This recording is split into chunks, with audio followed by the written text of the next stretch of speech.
Huh? Seems like we were just sent a strange book. It does have a really nice cover, though. Oh, Paimon's really curious. Let's read it and see what it's about.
Paimon just woke up and then we were here.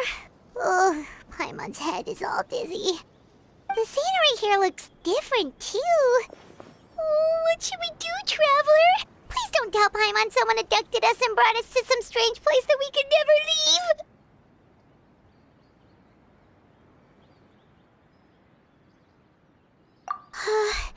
You're right.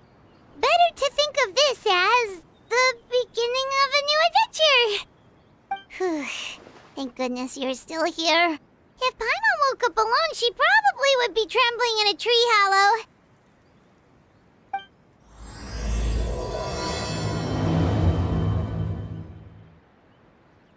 Let's follow this path for now. We might be able to meet someone and figure out what this place is all about.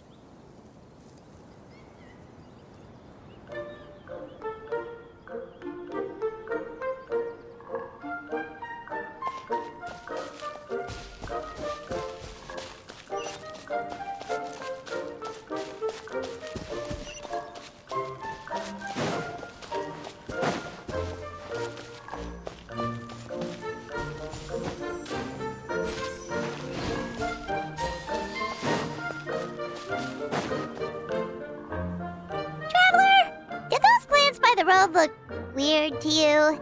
It almost looked like they were made of paper. And those two frogs over there? Yeah, they look like pieces of origami. Oh, by the shade of a lotus leaf stream, don't tell me you forgot how to jump. I didn't forget, Firecracker. I'm just not sure if what I remember is correct. Next thing you know, you'll have forgotten how to sing, much less notate a score. You still remember why we call you Stream, don't you? Yeah, because I've got a great singing voice. Although these days, the name seems more ironic than anything. Not just a great voice, one that evokes the gentleness of early morning dewdrops flowing into a spring. So cheer up and make the jump over. If you're still unsure, just use that roll of magic thread. I won't laugh, I promise. Now, don't tell me you've forgotten how to use that as well. I haven't forgotten everything, Firecracker. Your name, for instance. It's kind of hard to forget that you're named after your fiery temper. Now do me a favor and pipe down for a second. I'll be right over.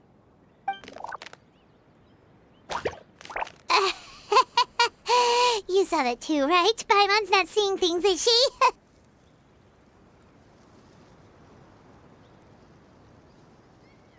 This place is getting more confusing by the second. Anyway, why don't we go after those two frogs? They didn't look evil or anything. Plus, they might be able to help us out.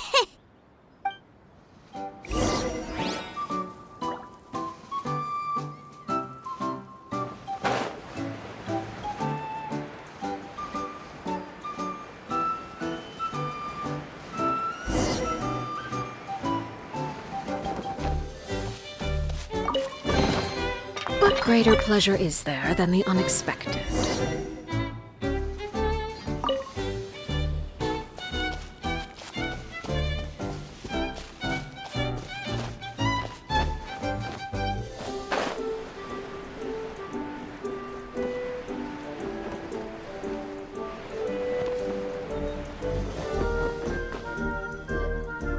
Guess we're not catching up to those frogs. They were so fast. Paimon couldn't even tell where they hopped off to in the end. Excuse me, honored travelers. Did you come from the Cliff of Prophecy, perchance?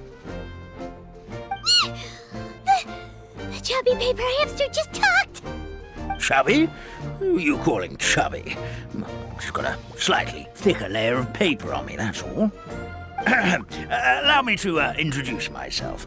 My name is Armand, and I'm an elder of the Forest of Blessings. I've been waiting here for the hero of prophecy to arrive. Traveler, could you pinch Paimon just to make sure she's not still dreaming? Pinching, you say? Well, I can help with that. Although you'll have to get a little closer. My arms are rather short. That's all right. We just need a minute to collect ourselves. Okay, let's think things through. We know for sure this isn't the world we're familiar with. The talking paper animals and all the paper trees and plants make that pretty clear. The hero from another world, supported by their companions, shall restore peace to the world. That is what the prophecy says. Dearie me, I completely forgot to introduce you to this world, didn't I? And here I am, getting all excited by the arrival of the hero. You'll have to excuse me. This old brain isn't what it once was, all shell and no nut. Oh well, perhaps my once glossy paper has faded past the point of no return. It's okay, really. You can just tell us all about this world now. Let me think. Where should I even begin? Pretty much forgotten everything that happened in the past. Right. I believe the story circulating along the pulp of this forest goes as follows. A long, long time ago, 3 goddesses created this world and named it Simulanka. The goddess of creation, who presides over matter and magic, created the mountains and rivers and gave us life. Her powers also paved the way for Simulanka to exist in numerous worlds. After the goddess of creation came the goddess of prophecy, with dominion over the stars and the course of fate itself. She induced the sky to spin and the earth to move. Even to this day, her statue still stands tall at the highest point of constellation Metropole. The final goddess was the goddess of fate, she who reigns over all treasured tales and dearest wishes.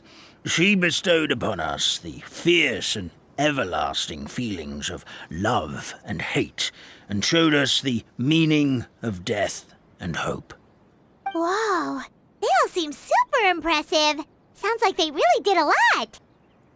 Of course. All new residents of Simulanka come to the forest to thank the goddess of creation for founding this world, and travel to Constellation Metropole to witness the divinations of the goddess of prophecy's numerous oracles. After that, they make their way to the end of the world and tell the goddess of fate about their most cherished dreams. Well, at least that's how it used to be. How it used to be? Did something bad happen?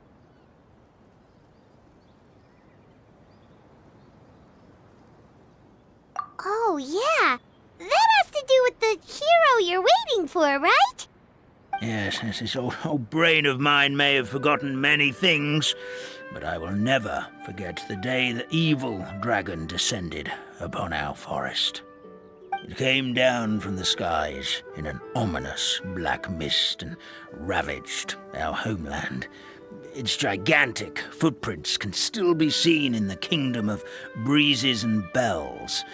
We're incredibly fortunate that no one was hurt. Sounds terrifying. The terror doesn't stop there, I'm afraid. Ever since the attack, the Calligraphy Tavern in the forest has been closed. No one knows why, but it's a catastrophe of the highest order for us, forest dwellers. A catastrophe of the highest order? All because a tavern closed? If we were talking about Mondstadt here, Paimon might understand, but is it really all that serious? Good goddess of creation above, we'd take even the greatest flood over the closure of the tavern. Wet paper will dry out with time. Fallen trees can be restored. But the Calligraphy Tavern is the only source of the magic tonic that sustains all creatures in the forest. Magic what? Magic tonic. It was gifted to the forest by the goddess of creation herself. A special potion that helps us maintain our vitality.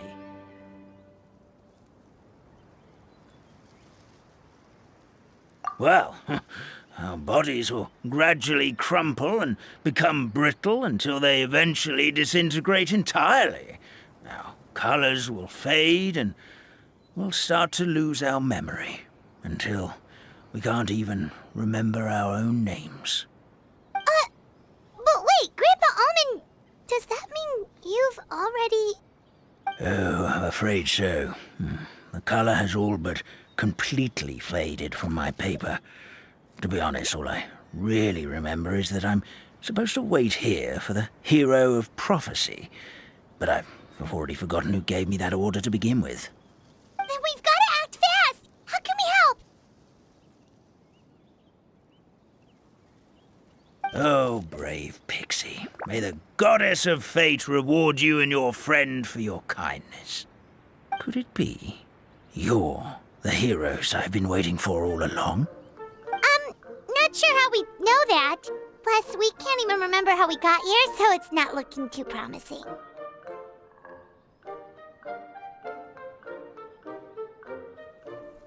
Well, this is turning out to be quite the conundrum for old Almond Brain here.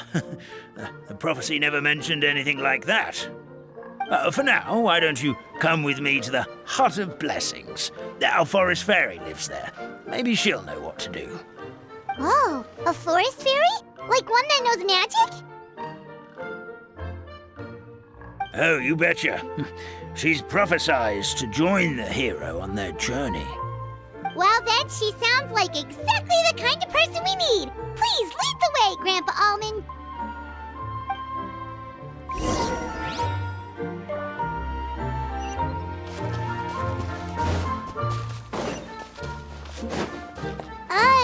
That meadow over there looks pretty strange. That's what the Calligraphy Tavern looks like. Now it's lost all of its color.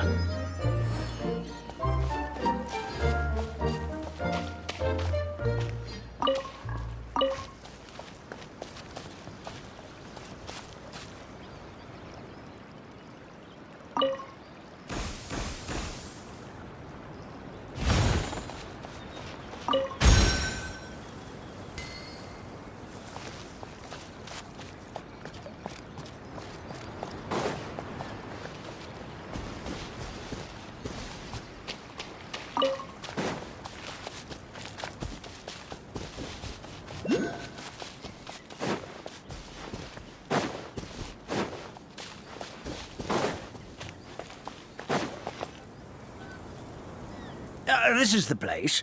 If you could just wait a moment, the fairy should be... Traveler! Paimon! Paimon knows that voice! It's really you! I'm so happy to see you!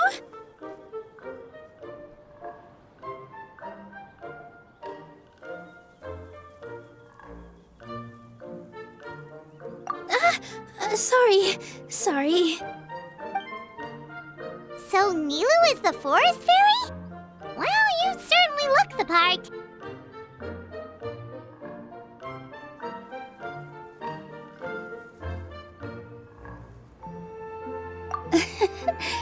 Thank you.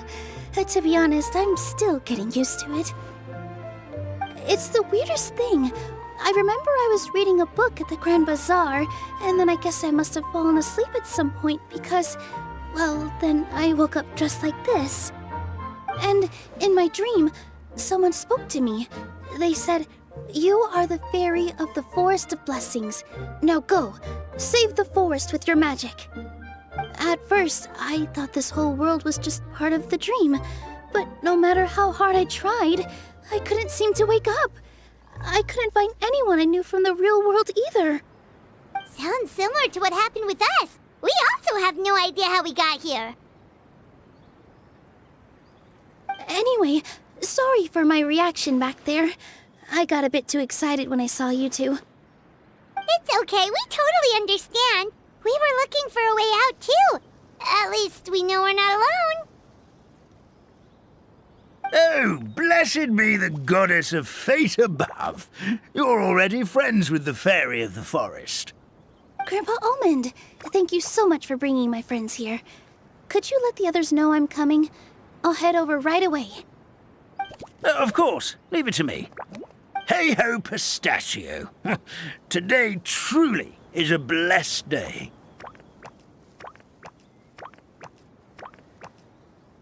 Wow, Nilu.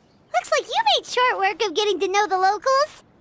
Well, when I arrived here yesterday, Grandpa Almond told me all about the state of this world. Since they think of me as their forest fairy, I just felt like I had to try to help them. Oh, so you mean like using some kind of forest magic to repair the tavern? Unfortunately, I don't know how to use the magic of this world. I've tried using my vision, but it doesn't seem to work here. If the books stored in this hut are anything to go by, this seems to be the place where the goddess of creation first made the townspeople of this forest. She folded the pages of books into small origami animals, gave them life with her magic, and with time, that's how the Forest of Blessings took shape. Maybe one of the books here could teach us how to use magic. I read them all, but only found one reference to magic. The incantation, abracadabra, means to create what I say. This is a world made up of words, where fantastical powers can be wielded by all. Okay, so basically everyone in this world can use magic? That's nice, but still kind of vague. Yeah, from the other books I read, it seems like this goddess really likes to play fast and loose with the details. So, what should we do now? Didn't you say you were going somewhere, Nilu? Oh, yes. I was going to help some of the other residents of the forest. They've been busy making preparations to reopen the tavern, so I thought I could help out. Got it! Guess we should just focus on what we can do for now. This whole thing is making me pretty nervous, actually. It's like I've been pushed on stage without being taught the choreography. Since I'm already wearing the costume, though, I might as well try to play the part. It's what a professional dancer would do. And who knows? Maybe I'll find my own magic along the way. All I can do is try, right? At least you're optimistic.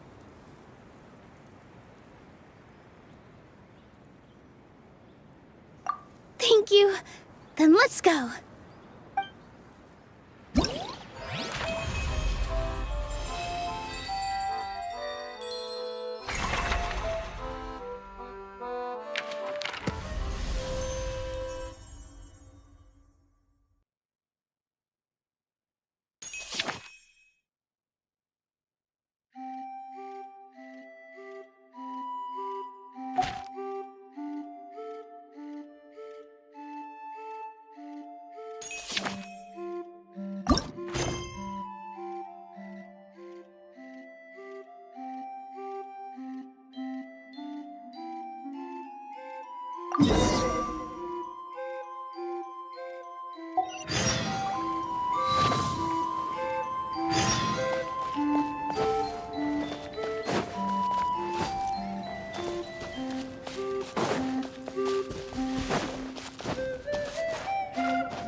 Starry's here, and she brought her companions.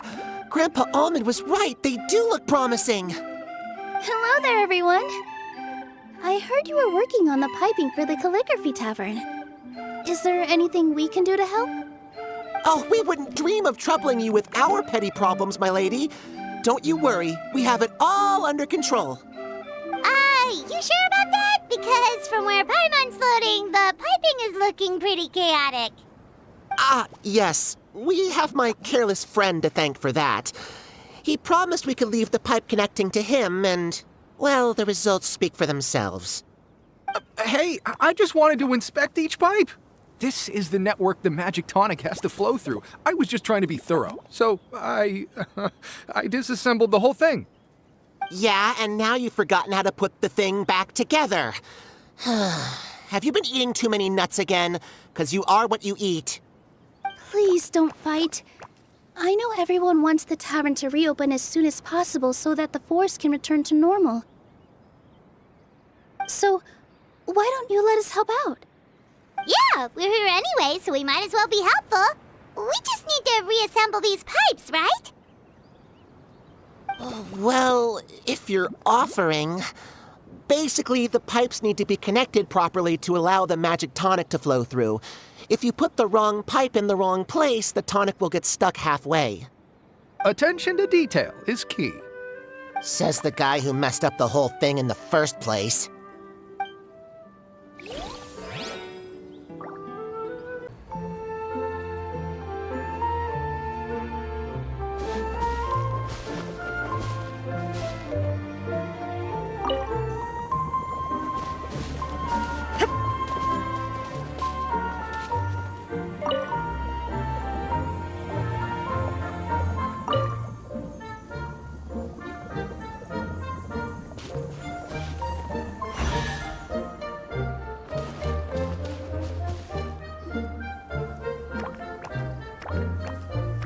Amazing! You did it! Now the tonic will flow into everyone's cups without getting stuck, right?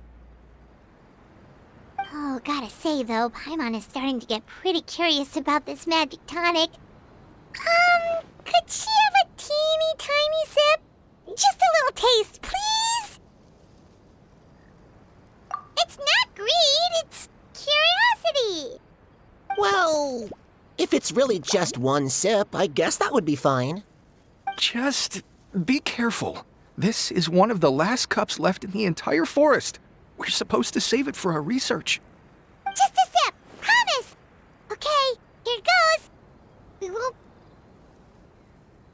What was that? Oh, it's sticking to Paimon's tongue. Wait, is this just regular ink? Wait, does that mean what the legend says is true? The goddess of fate used ink to compose her stories on paper, and the goddess of creation used her power to bring those tales to life. No wonder the tavern is so important to the forest. Maybe the fading disorder occurs when the ink within the body dries up. That would explain why the beings here are forgetting their own stories. Oh... I'm not really sure I can really wrap my head around this conversation, but there's no need to get all worked up on our behalf, my lady. With the pipe installed, I'm sure the tavern will be up and running in no time. What do you mean, can't wrap your head around it? The fairy is recounting the story of how the goddesses gave us life. In fact, I've seen the goddess of creation with my own eyes. Really? Don't be ridiculous. There's no way you're old enough to have met her. We're the same age, and I think I would know considering we went to tell our wishes to the goddess of fate together. So stop talking a load of paper mache. Oh, fine. It was my grandfather, all right? He was the one that saw her. He said that one day after he finished work, he saw the goddess of creation grant us life with his own eyes. In her hands, she held the very paper used to form our bodies. She whispered something into the pages, and then suddenly a paper frog was born, ready to leap into the world. Oh, it was spectacular. Ugh, cut the theatrics, will you? You weren't even there. Wait, so that's it?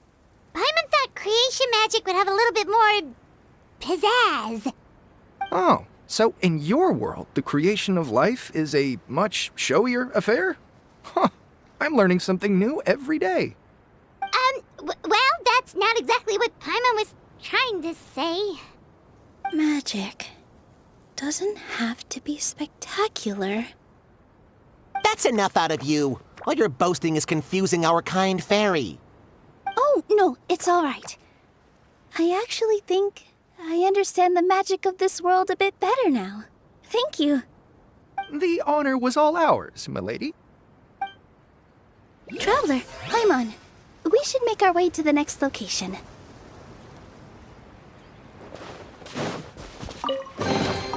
But a momentary distraction.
Oh, Stream! Your rhythm is off again! At this rate, it doesn't even matter if the tavern reopens. The band's not even going to get any gigs! I'm sorry. Hello there. I hope we aren't interrupting your rehearsal. Wait, these are the two frogs we saw on the road a little while ago. Ah, the forest fairy is here! For the love of lotus leaves and dewdrop, Stream, you've really got to put in some effort now.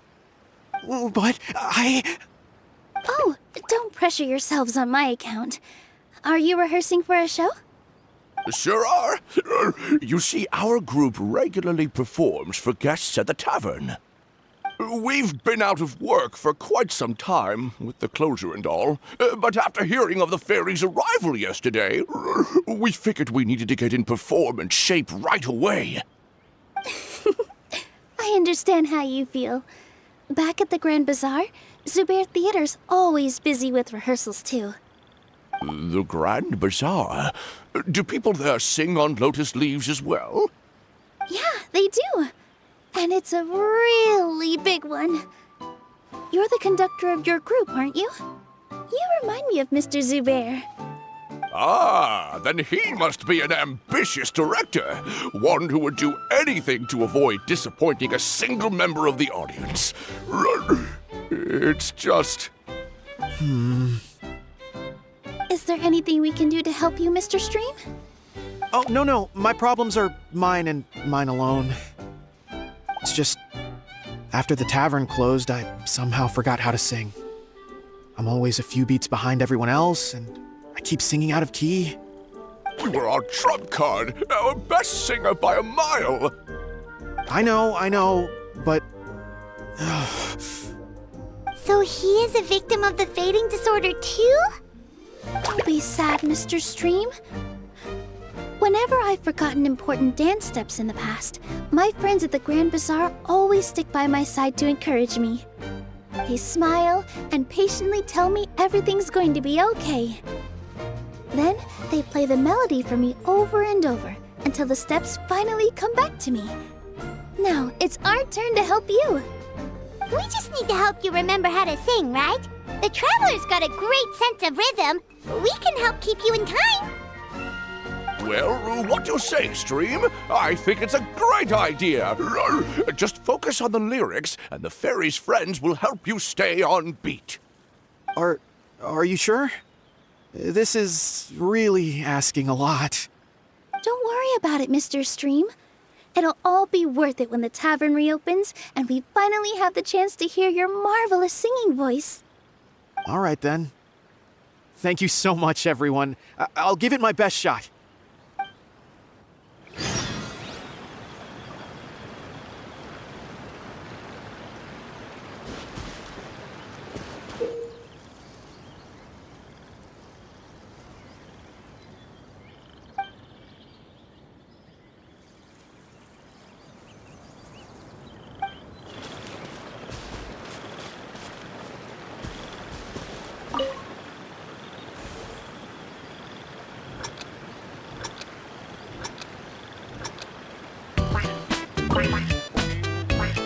Excellent! Perfectly in time! Oh, no good! Your rhythm is off again!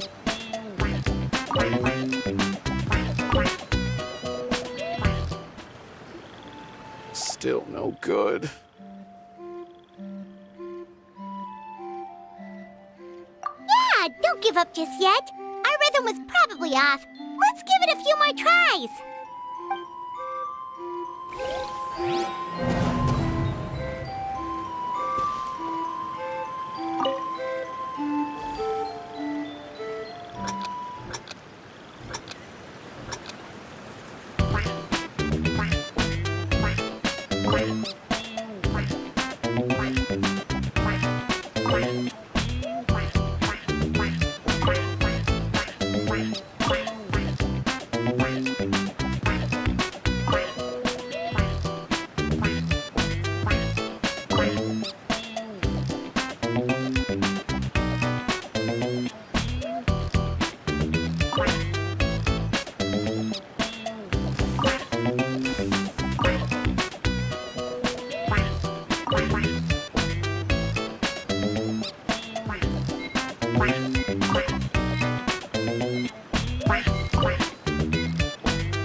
I feel like I'm getting the hang of it again.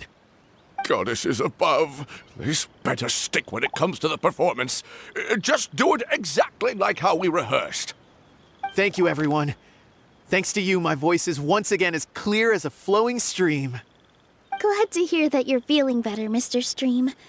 It's also about time for us to go to our next destination. Mm-hmm. We'll be looking forward to your performance at the tavern. We've got one final stop. Let's go. But a momentary distraction.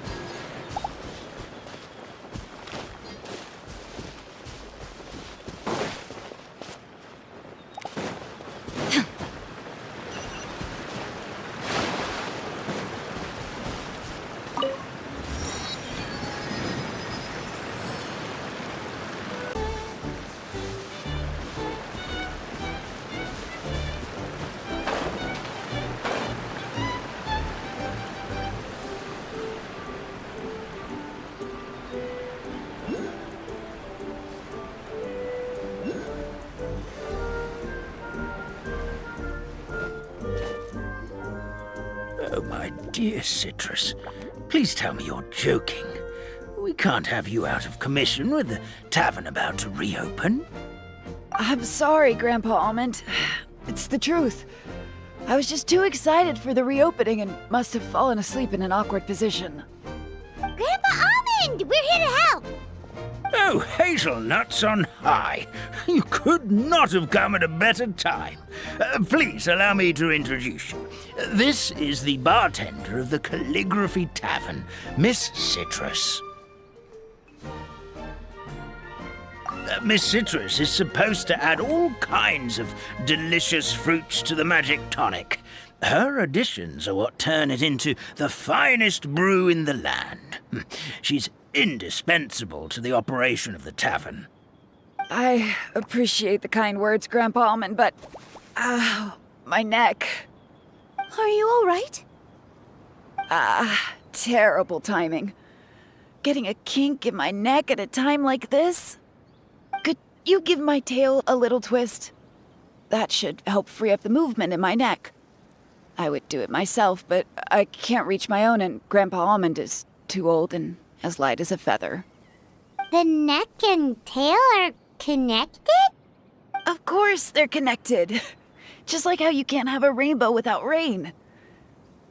Anyway, you just need to position me at the right height to pick the fruits, and then put them in the barrel over there.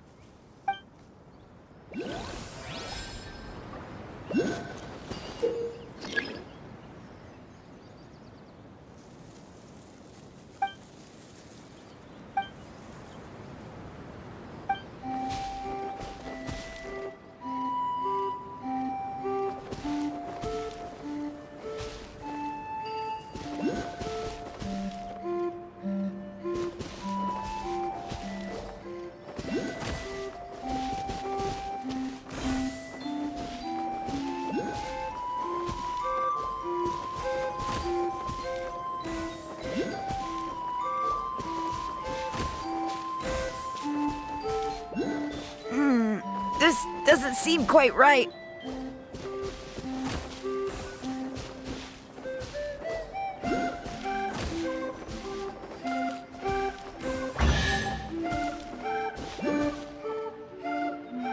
Perfect! My neck feels much better. So there really is some kind of connection between your neck and tail. Thank you so much, everyone. I can rest easy now, knowing the drinks at the tavern will be just as wonderful as before. That's another problem solved!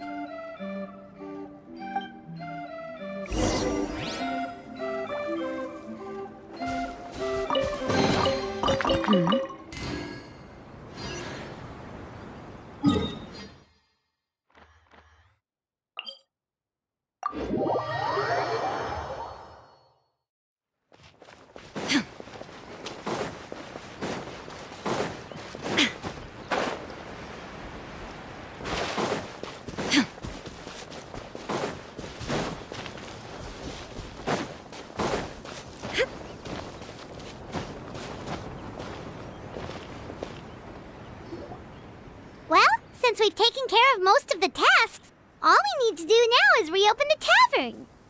But we still don't know how to use the magic of this world. We don't even know why the tavern closed in the first place. Oh, what about the method that one hamster mentioned? You should try it, Nilu. You mean the creation magic his grandfather saw outside the Hut of Blessings? I wonder. How exactly did the goddess of creation give them life?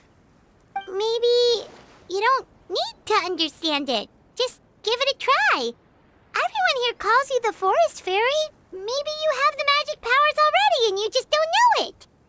In other words, this forest is a stage. And all I need to do is step out into the spotlight? Sounds just like a fairy tale. Well, we are surrounded by talking origami animals and magic potions after all. Almost seems like anything's possible in this place. You're right, Paimon. We won't know anything unless we try. In that case, let's see.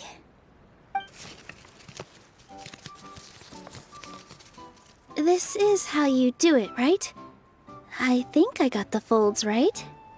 Whoa, your origami skills are great! I once saw one of our prop people making something similar. It looked really cool, so I took some time during my break to learn the basics. It's not a bad way to stave off sleepiness either. Well, how do you feel? Sense any, magical powers flowing through you? No. No? What are we missing?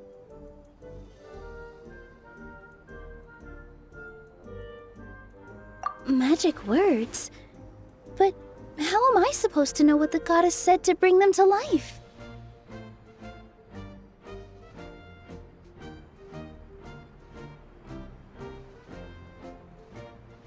Oh, good point! You're the Forest Fairy, Nilu! What do you want to say to the new resident of your domain?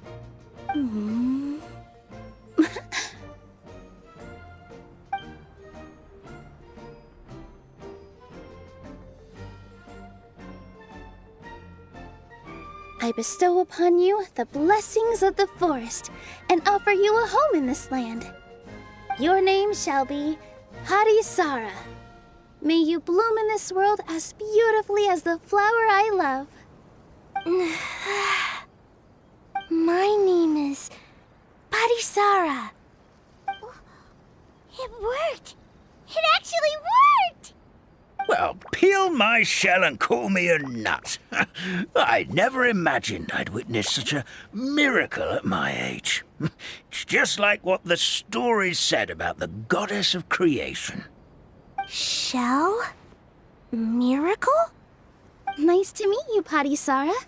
I'm Nilu, the fairy of this forest.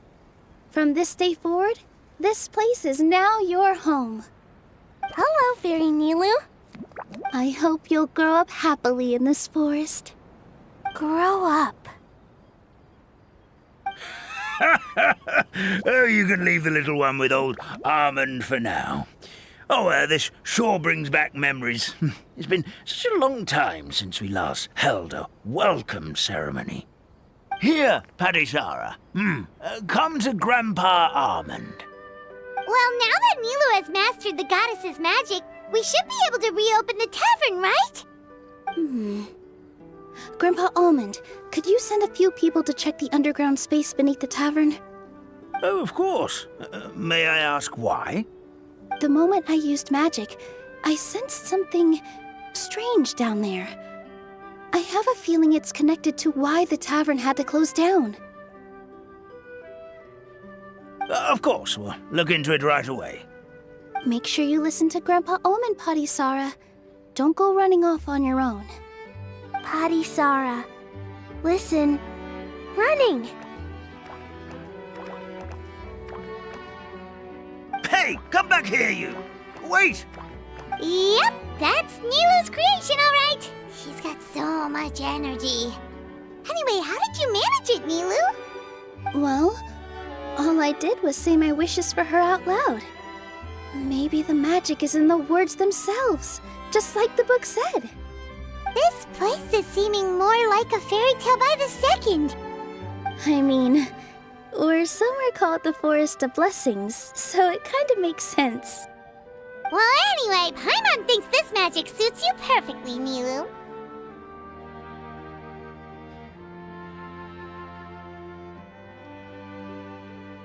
When I brought Parisara to life just now, I was able to sense the magic flowing through the forest, and the flowers and trees, and inside the creatures that live here. But for some reason, there's a hollowed-out space beneath the tavern where I couldn't sense anything at all. We're back, my lady. That was fast. You were right. There was something under the tavern that I've never seen before. It looked transparent and gave off a clinking sound when I knocked on it. Transparent and clinking. Oh, I've got it! Already? You've got to use fairy tale logic, Paimon.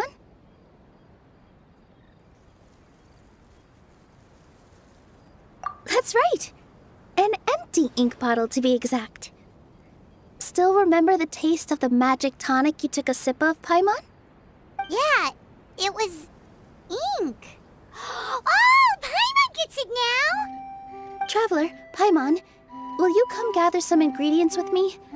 I learned what we need to make the magic tonic back in the Hut of Blessings.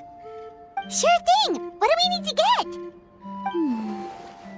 A setting sun that never sets, a dragon that cannot fly, and a moon that only shines at night.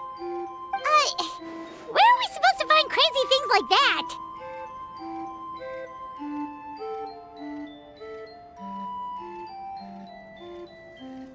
What? How did you get that so fast?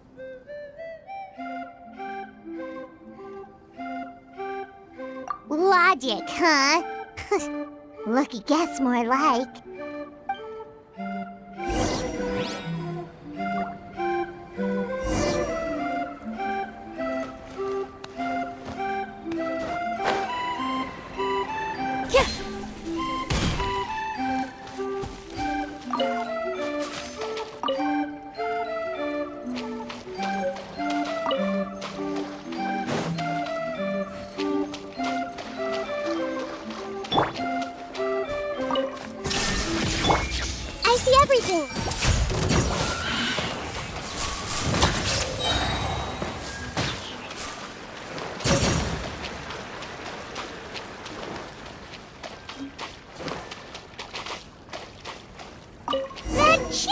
everything, right? What should we do now? Let's go back to the Hut of Blessings.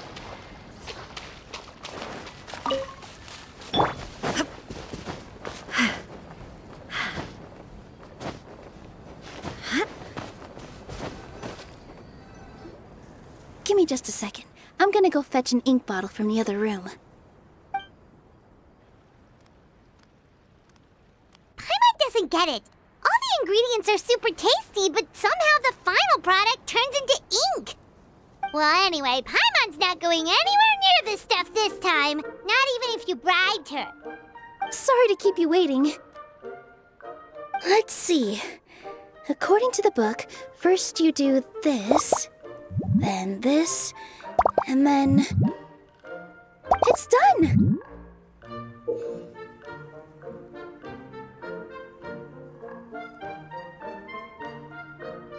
Wow, magic sure makes everything super convenient.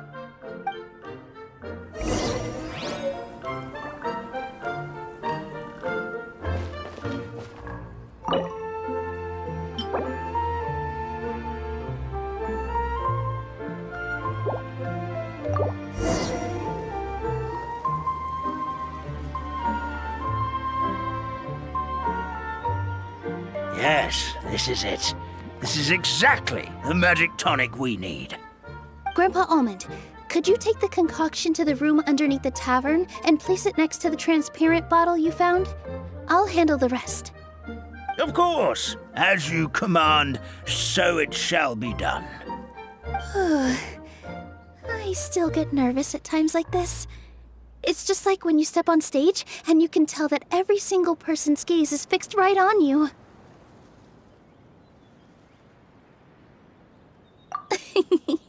Thanks, you two. I can't tell you how great it is to have you by my side. Almost makes me feel like I've been blessed by the goddess of fate, too. Let's go. We shouldn't keep everyone waiting.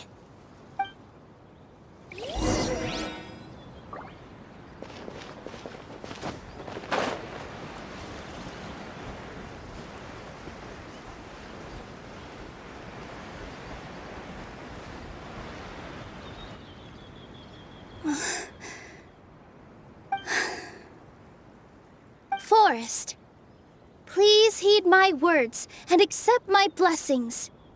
May your spring of wondrous magic never run dry. And may all who call you their home lead happy, fulfilling lives.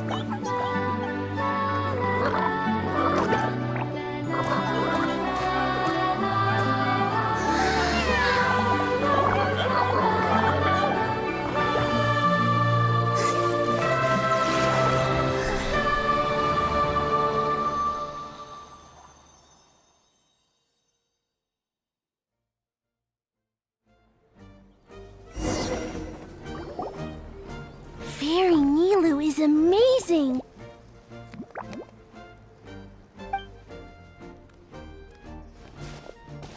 Wow, it's so pretty!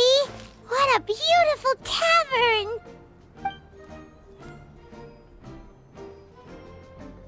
It matches the scenery of the forest perfectly. I was so surprised when it suddenly opened up like that. Just like a pop-up book.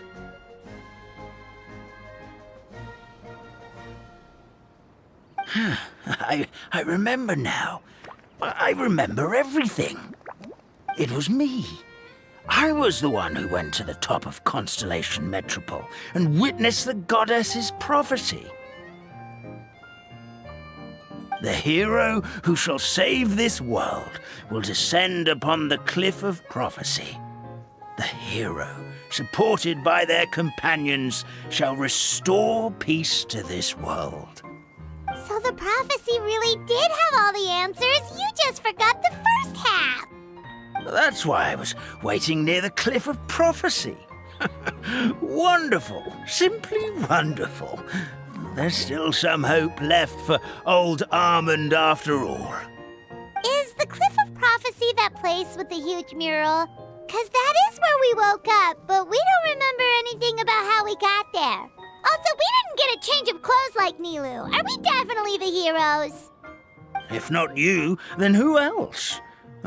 You've already helped the fairy revitalize our forest. To us, that makes you heroes, prophesized or not. All right. Either way, we're going to keep adventuring, even if it's just to figure out how we can get back to our world.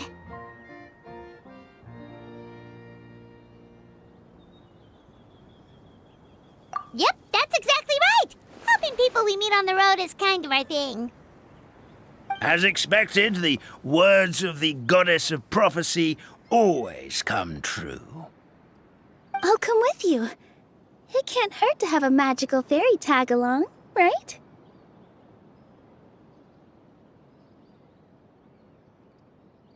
Heroes and fairies, dragons and new adventures. This is sounding more and more like a fairy tale by the second. I would say your next stop should be Constellation Metropole. It's Simulanka's most prosperous city, just across the sea. Once you've arrived at the Astral Garden at the highest point in the city, maybe you can try seeking divine counsel from the goddess of prophecy herself. Are you leaving, Fairy Nilu? I'm afraid so. There are still other people who need my help. I won't go far, though, and I'll come back to visit the minute I have time to spare. So be a good girl, Patisara, and help out Grandpa Almond whenever you can, all right?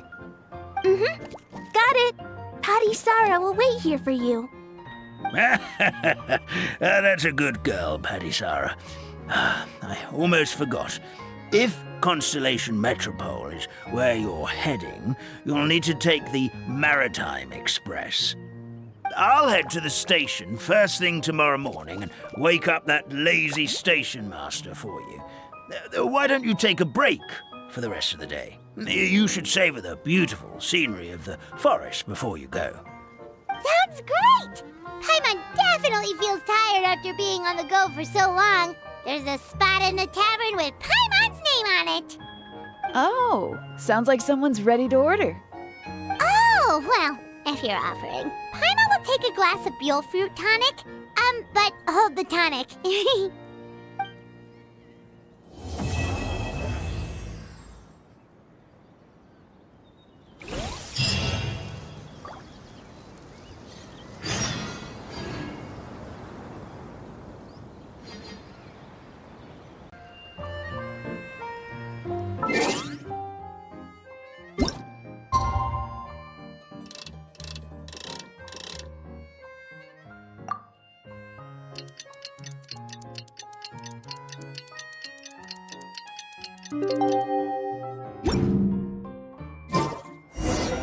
Morning.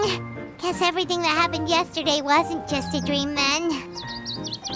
Well, it's time for our next fairy tale adventure. We should head to the station Grandpa Almond told us about.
Get up, said Jewel.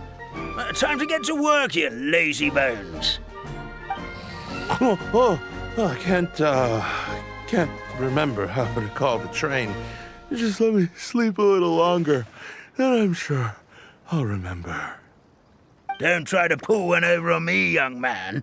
Your fading disorder has been cured. I saw you chugging cup after cup of magic tonic in the tavern last night. You must be mistaken, Grandpa Almond. That guy definitely wasn't me. Oh, you remember my name now, do you? Then it seems like you're all better. You had no idea who I was when you were fading. Now, enough of your nonsense. Get up. The fairy and her friends are going to be here any second. All right, I'm up. The Maritime Express should be here soon. That's more like it. Lie there any longer and you'll start gathering dust. Is everything okay? The hero, her pixie companion, and the forest fairy. I didn't know you were already here. Oh, merciful macadamias. I'm sorry you had to see that. Oh, it's all right. Paimon knows the feeling. Who doesn't want to sleep in first thing in the morning? Does the Maritime Express run out of Constellation Metropole? Yes, each train needs a conductor to operate, and the conductors are always from the capital. The more difficult maneuvers are a little too complicated when you're made of paper. Oh, so you mean the people of Constellation Metropole aren't origami animals like you? Well, the city welcomes visitors from all over the world, so you're bound to run into some forest dwellers there. But yes, generally speaking, the residents of Constellation Metropole look quite different from us. You'll see for yourself soon enough. Here comes the train.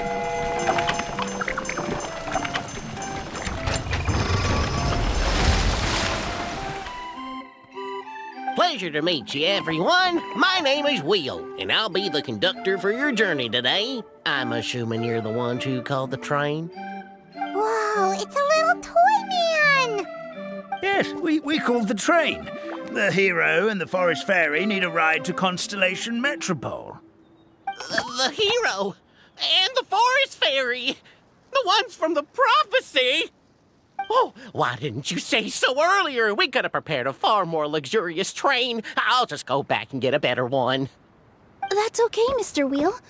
We're trying to get to the city as fast as possible. We just need you to get us across the sea. In your capable hands, I'm sure we'll get there in no time. Of course, my lady. It would be an honor. Well then, all aboard, sit anywhere you like. We'll get a stunning view of Simulanka no matter where you're seated.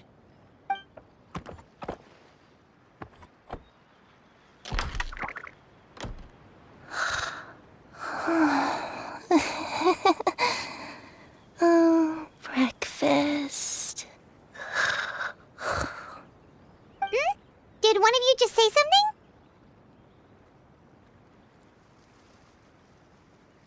Wasn't me either. Breakfast. Oh, come back. Sounds like the voice is coming from inside the train.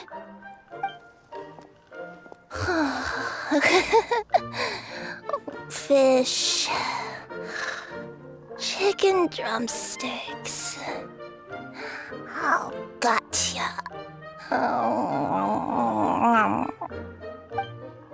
What's Kirara doing here?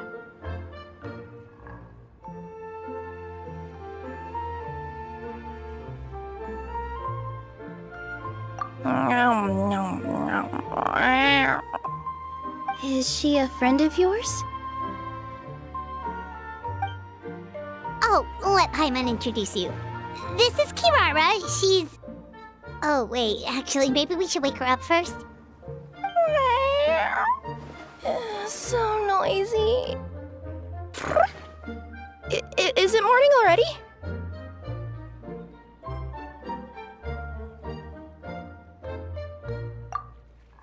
Oh,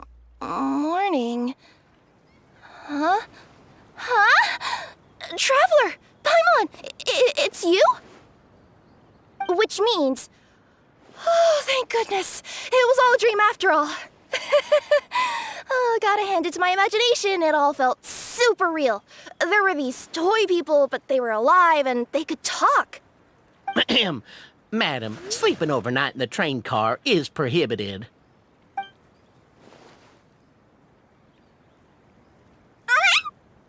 It wasn't just a dream? It's all right, Kirara. Apparently we're in a world called Simulanka. We got here yesterday, too. Simulanka? So, that's what it's called. I spent all day yesterday wandering around this one city. The toy people called it Constellation Metropole.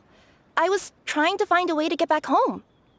I was seriously starting to think I'd gotten on the bad side of some great yokai and gotten swallowed whole.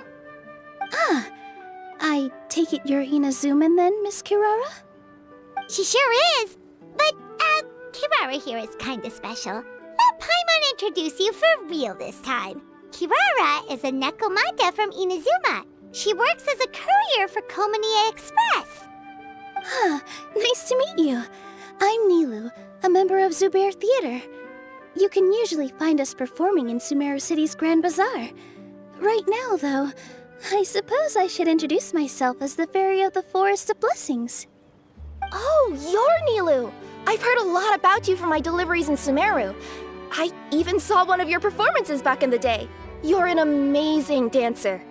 But, did you say you were a forest fairy? Oh, yeah, that's her new identity here in Simulanka. Oh, speaking of new identities, looks like you got a new outfit yourself, Kirara! Yeah, I know! It confused the heck out of me yesterday. I just woke up in a set of brand new clothes I'd never seen before. That must mean you have a big part to play here, too!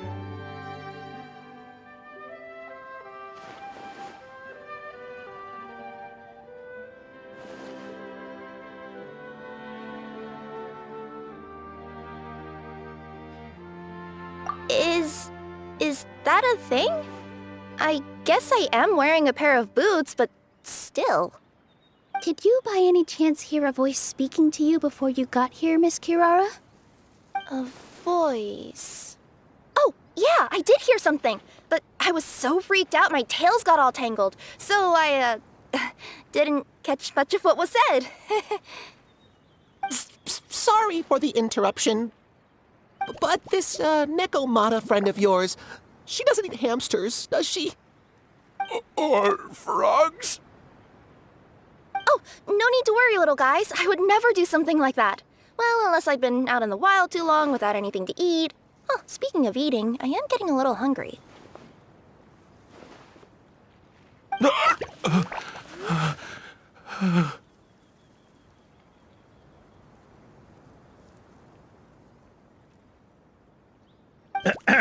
Where are your manners, everyone? This young lady is a trusted friend of our esteemed hero. Now, I know a fear of felines is etched into us with ink, but I'm certain Miss Nekomata in boots here means us no harm. It sure looks like you're keeping your distance, though, Grandpa Almond. You will have nothing to fear, I promise. I met some origami animals in Constellation Metropole yesterday, and I even made sure to retract my claws so I didn't hurt them by accident. Plus, you all look just about as tasty as the cardboard boxes I deliver. Not that I tried to eat you even if you did look tasty. Promise. Please excuse us, Mom. It's just an unconscious reaction. Ahem. Dear passengers, it's almost time for us to depart. Oh, yeah, that. Whoops. This turned into a pretty long conversation, didn't it? All right, let's get on the train. You coming with us, Kirara? Mm-hmm. I'll ride with you to the next stop. There's a place near the Metropole that caught my eye yesterday, so I want to go explore it today. Then all that remains for me to say is, on behalf of the Forest of Blessings, thank you once again for all you've done for us. May the Goddess of Fate be with you and bless your journey. Madam Fairy, Miss Nekomata in boots, and our brave heroes. Please do visit us in the Forest of Blessings again, once peace has returned to this land. We will. We'll definitely meet again. Take care, Grandpa Almond.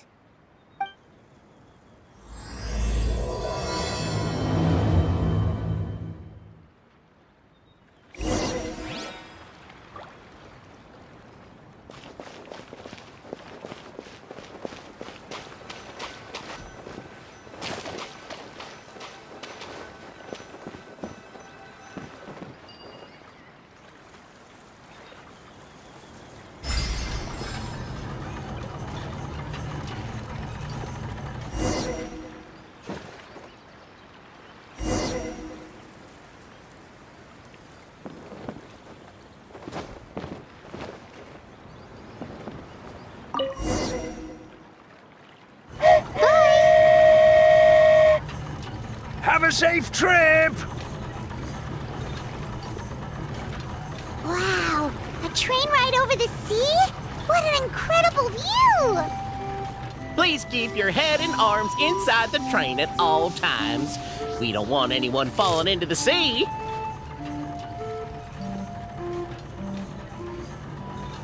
There's a train coming the other way too! Hey! Now that the fading disorder is cured, I'm sure the forest will be a lively place again in no time. I gotta go explore that forest at some point. It looked so pretty from the train. I just hope they, won't be too scared of me.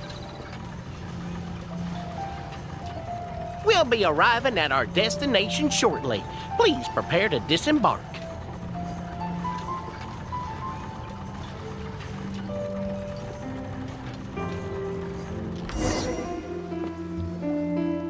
Here we are! Constellation Metropole is right over there.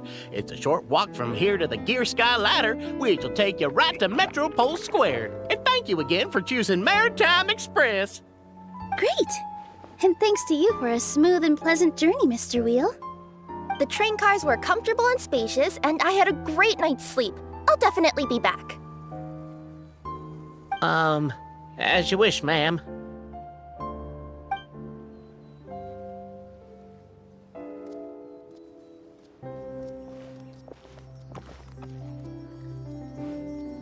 Where should we go next? Is that place you wanted to check out nearby? I took a walk around yesterday, and it felt like there was something weird about it. So, I think I'll indulge my curiosity and go investigate. Want us to come with you? It's okay. You guys go ahead and visit the Metropole for now. Hopefully, that's where you'll be able to find out some more about this world. I pretty much explored the whole place from the rooftops yesterday, but for some reason, this is the place that caught my attention. You know what I mean, right? Like when you get a stone stuck in your claw or something, it keeps nagging at you to dig it out, but you can't focus on anything else until you do. Don't worry, if you run into any trouble, I'll be there faster than you can say gold-level courier of the Komania Express. Okay, fair enough. We'll head to the Metropole then. Guess this is where we say bye for now.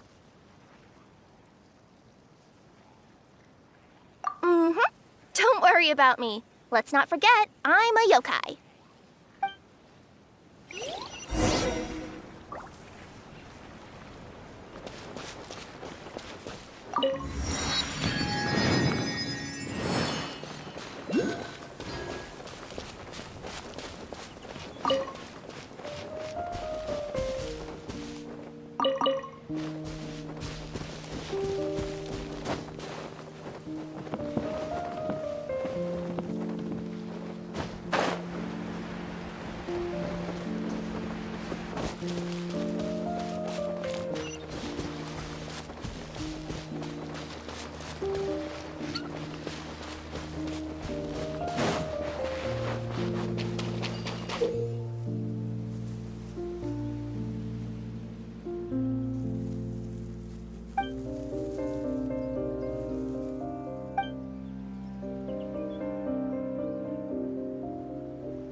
but a momentary distraction.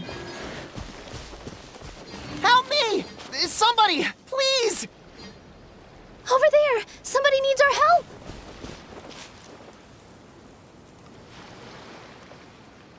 Help me! Help! Oh, Goddess of Prophecy above, would you kind souls please help us? What happened here? Why are you all suspended in midair? I mean, being stuck in midair still beats falling to the ground and being smashed into a pile of blocks, but... I told him to be careful, but... No, never mind. Now's not the time for that. My good friends, could I trouble you to turn the clockwork key over there? I'll explain everything in a bit.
Thank you. Oh, thank you. What happened there? It almost seemed like we turned back time. I take it this is your first time witnessing the power of the Goddess of Prophecy, then? If so, I can see why you might think that. Basically, this is a gift bestowed upon Constellation Metropole by the Goddess of Prophecy, who rules over the natural course of all things. It helps those who have deviated from their proper path to get back on track. Proper path? Do you mean everything that happens in the Metropole has been planned out since the very beginning? Why are you saying that as if it's a bad thing? You're not explaining it clearly. Here, allow me. Of course, all the residents of the Metropole have the freedom to live their own lives. For instance, whether I use olive oil or sesame oil in my morning skincare routine is entirely my choice. But whenever something disastrous is about to happen, like when I almost got turned into a pile of rubble just now, the goddess's magic will activate in the world around us. So, in other words, it's kind of protection magic? To keep people alive? You could say that. There are other situations in which it activates too, but that's basically correct. Well, in any case, we're glad no one's hurt. Are you heading to the Constellation Metropole? Yep. Do you know where we can find the Gear Sky Ladder? Oh, it's just that platform up ahead. The one with the key sticking out. That thing? Are you sure? Yep, that's the one. Pretty much everything in the Metropole runs on tracks and gears. The Goddess of Prophecy watches over it all. Which is to say, all the tracks are fixed. If a machine is set up to move forwards, it'll never move in reverse. This reminds Paimon a lot of Fontaine's clockwork toys. You mean, like those music boxes with dancing figures? I think I've seen one or two from the merchants in Sumeru. Yeah, exactly like that. Anyway, sounds like it's not gonna suddenly fall out of the sky, so Paimon's okay now. Should we get going?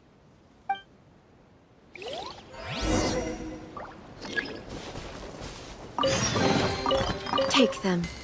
I have no need.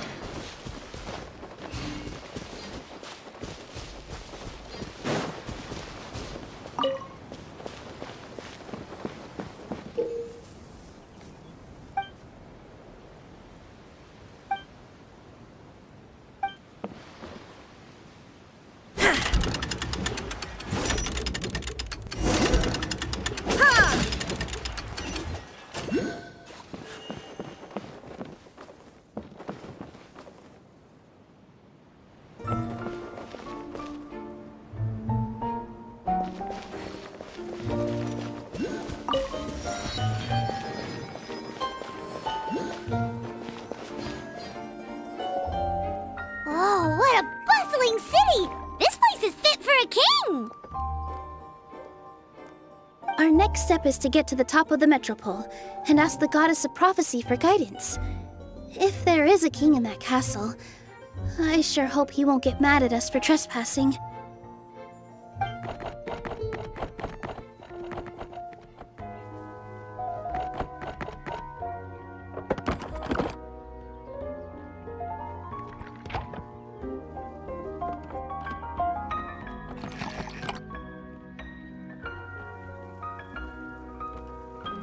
Make way for the king!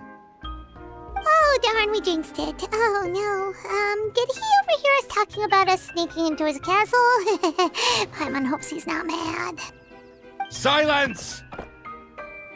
The one who shall soon stand before you is the ruler of Constellation Metropole, the one who descended after a meteor shower, and the protector of order and all the stars in the sky.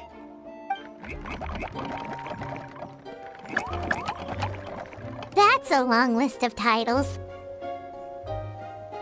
I bid ye welcome, guests from afar.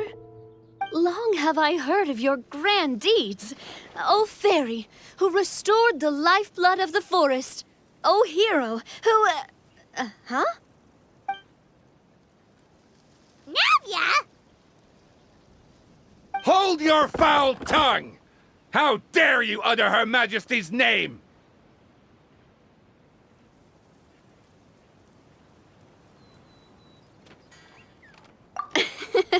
Nice one, partner. Spectacular improvisation skills. I'd expect no less from you.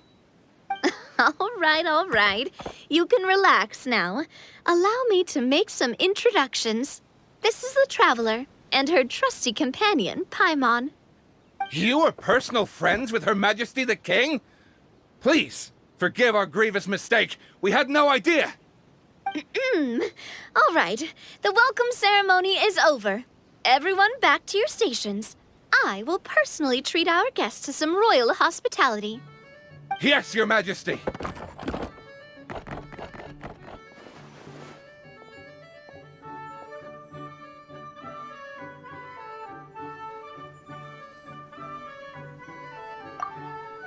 Oh, come on, I've already sent them off. So anyway, how did you guys get here? We were gonna ask you the same thing! Also, how are you already king of this nation? And where did you get a crown? Oh, wait, don't say it! You just woke up like this, right? Sounds like you've answered your own question. But before I woke up, I heard a voice say to me, "You are the king of Constellation Metropole. Now go forth and save your city." A similar thing happened to me. Oh, yeah, sorry. You must be the fairy of the Forest of Blessings, right? This is Nilu, a friend that we made during our time in Sumeru. Nice to meet you, Miss Nilu. I'm Navia, the president of Spina di Rosula. If you ever get the chance to go to Fontaine, make sure you come and visit me. I'm based in Poisson. Seems like you're taking this all in stride. Aren't you nervous about getting stuck here and never being able to get back home? Why would I be worried about that? We've faced much bigger problems than this before, and we always pull through. This should be a piece of cake. Besides, life's always full of surprises. You gotta learn to just enjoy it. That sounds like a great outlook on life. You have a very optimistic spirit. Thanks, I'll take that. Honestly, though, it also puts me at ease to find out that you guys are the fairy and heroes that I've been hearing about in this prophecy. We're kind of veterans at dealing with prophecies by now, aren't we? About that, has anything bad happened in the Metropole? We heard about an evil dragon. Did it make a mess here too? It sure did. Apparently, for whatever reason, he went for the stars above the city recently. Literally just flew up and started snatching them out of the sky. Luckily, the guards responded quickly and stopped the dragon from taking them back to his lair. Unfortunately, though, he dropped them before he flew off. Now they're scattered all around the Metropole. I've been out trying to retrieve them, but I only managed to get one of them before you showed up. Oh, I didn't ask yet. What brings you to the Metropole anyway? Oh, Paimon can explain.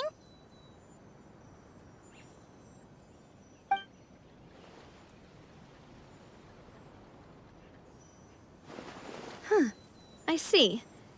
So, you want to consult the oracle of the goddess of prophecy? Do you know how we can do that, Miss Navia? Well, the goddess's statue is indeed at the top of the castle. I can take you up there.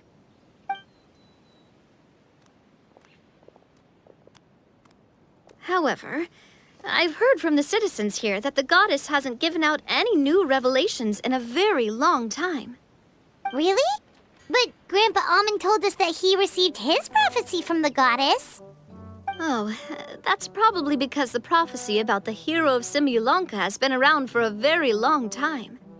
But recently, people realized that the goddess didn't reveal anything about what's supposed to happen after peace has been restored.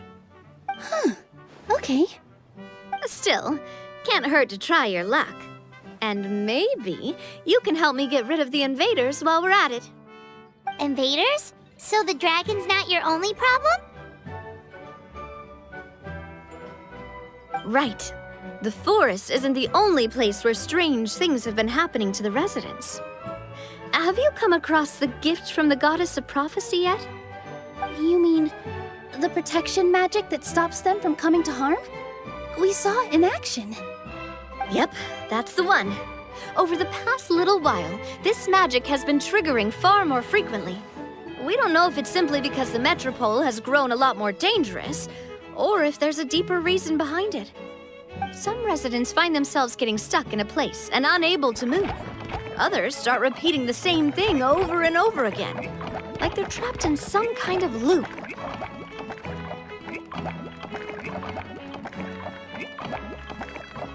If we were to use clockwork toys as an analogy, could it be that the tracks have eroded or the gears have slid out of place? That's exactly right, Nilu. That's basically what's happening. Anyway, some of the monsters outside the city saw this as an opportunity to launch an invasion. But we didn't see a single monster on our way here. That's because I already took care of most of them over the past couple of days. Of the remaining few, we trapped some of them inside the castle and chased the rest back out of the city. Okay, so to summarize, not only has the magic here gotten all messed up, but the dragons also knocked some of the stars out of the sky, plus there's a bunch of monsters in the city. Sounds like there's a lot more to fix here than in the Forest of Blessings. Well, defeating the dragon and the monsters should be straightforward enough. But how do we fix the magic? Supposedly, the goddess has had it all planned out for ages. One of her oldest prophecies says this: "Go and push the gear that connects up to the starry sky. When that time comes, I shall dance and return the tracks beneath my people's feet back to the stars in the sky." Huh? But weren't the tracks the gift that she gave to her people in the first place? Does that mean she plans to take the gift back? That's what the prophecy seems to be saying, yes. So, as a result, some people are against turning the gear, despite what the prophecy says, since they fear a future where they no longer enjoy the goddess's protection. But letting this drag on isn't the answer either, is it? No, and I think they know that. But they're just too afraid to take that final, terrifying step. They're still hoping there might be an alternative solution. Now, we could ignore their objections and go turn the gear ourselves, but...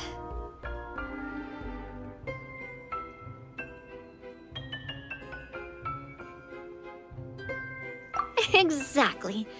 You know me well. And that's why you're my partner. I want to get as many people on my side as possible. At the end of the day, this is their city, and they should have the right to decide its future. Ooh, spoken like a true wise king, Navia. I am the boss of Spina di Rosula, after all. This may be my first time as a king, but there are a few similarities between the two roles.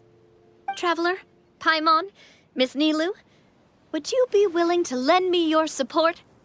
With your help, I'm confident we'll be able to find the most frictionless way to resolve the problems plaguing this city.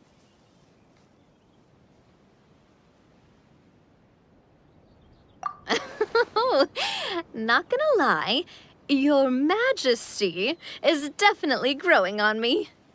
Seriously, like we'd ever say no. We're your friends! No need to ask us so formally in the future. I'm happy to help too. This is a beautiful city, and just like the Forest of Blessings, I would love to see it return to normal as soon as possible. Ah, great. As the King of Constellation Metropole, I extend to you my gratitude. All right, everyone, follow me. I'll show you the way to the goddess statue at the top of the Metropole. And stay close. You don't want to get lost in my castle. It's huge.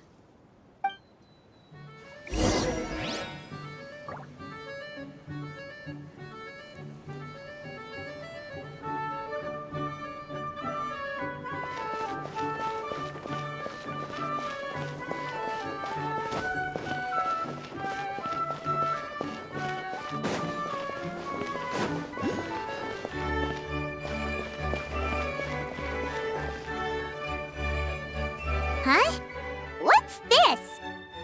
Wait. This looks like the star I found earlier. I told the guards to place it near the goddess statue. Maybe they ran into some trouble up there. Guess we'd better hurry.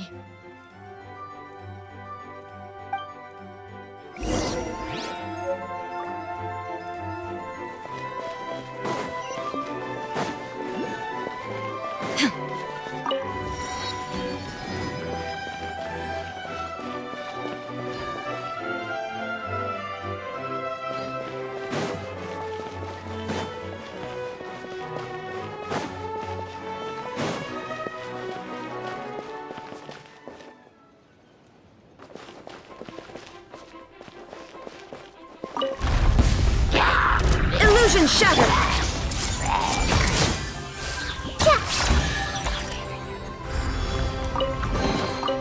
Find anything you like?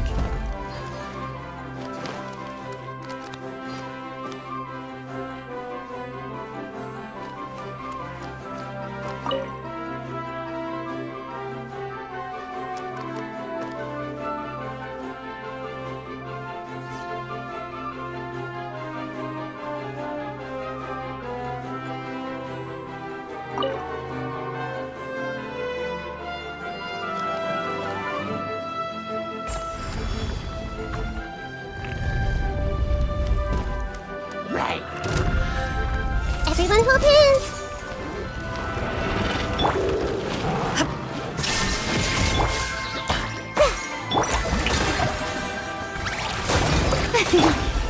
Grow, grow!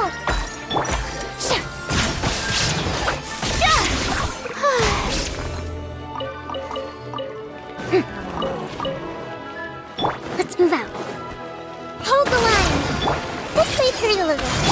Shine down! Whoa! Why is the star on top of a mechanism? Uh-oh! More monsters incoming!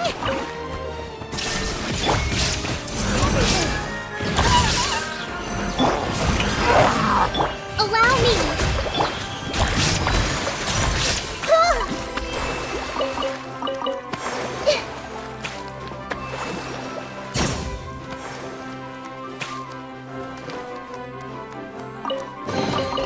I wonder who this gift could be from. Illusion shattered! Yeah!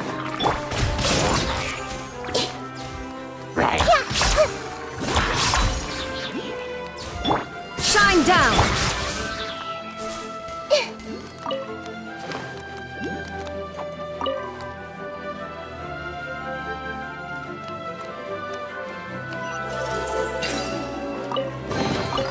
I wonder who this gift could be from.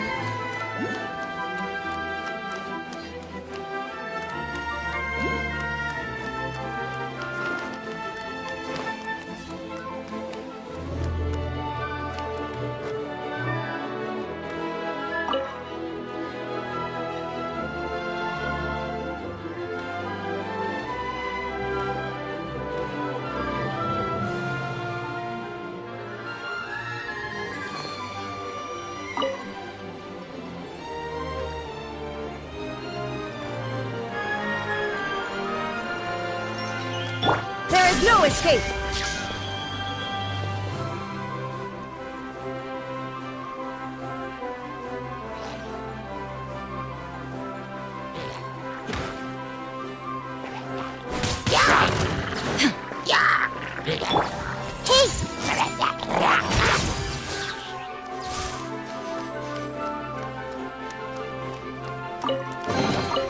Curiosity deserves a reward.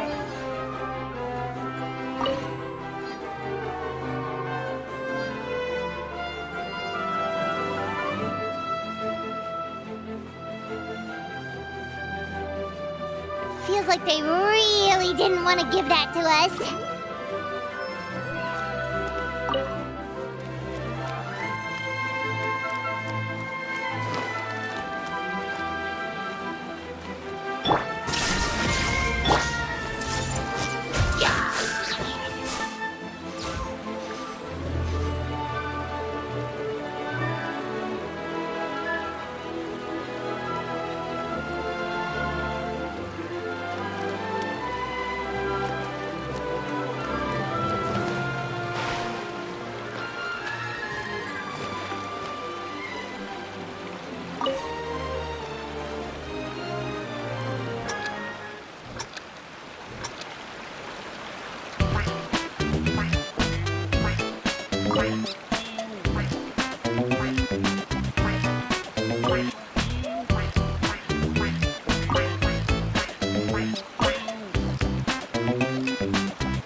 Everyone hold hands! Illusion shattered!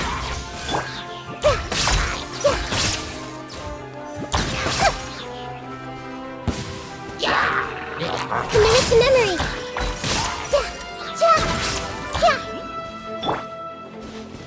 Shine down! Strike a pose! Hey!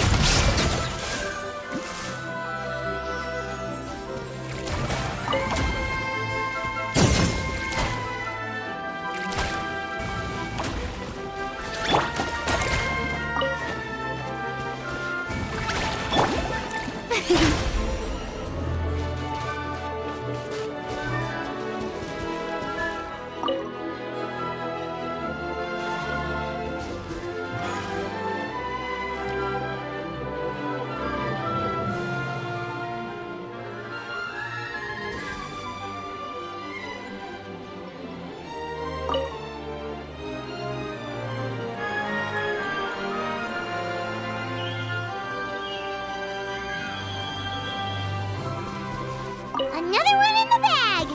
That sure was rough.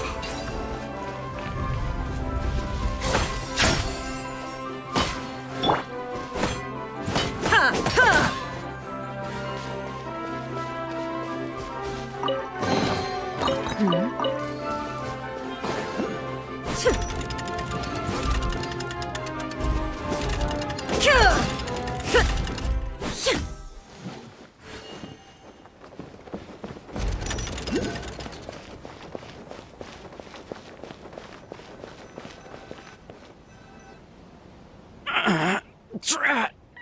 I can't move! What happened? Your Majesty! This conservative radical, he attacked us! He threw the star from the Astral Garden and even stole the magic thread linking the Oracle Pillars! But just as we were about to arrest him, the goddess's magic activated, and now we can't move! No! Nobody touched the celestial gear! What's an oracle pillar? You need to use it to pray to the goddess. I'll explain later. First, let's help these guys.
It's okay. Let him go. But, Your Majesty!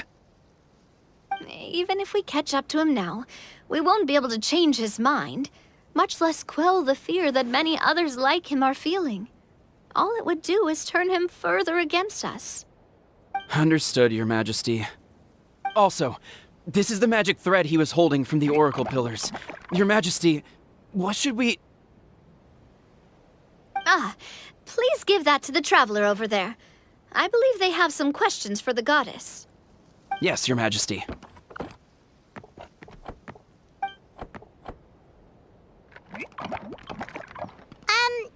So, what do we do with this exactly? See those oracle pillars over there? Just use the magic thread to connect them together in a specific pattern, and the goddess of prophecy will answer your prayers. Oh! Sounds easy enough. Let's give it a try.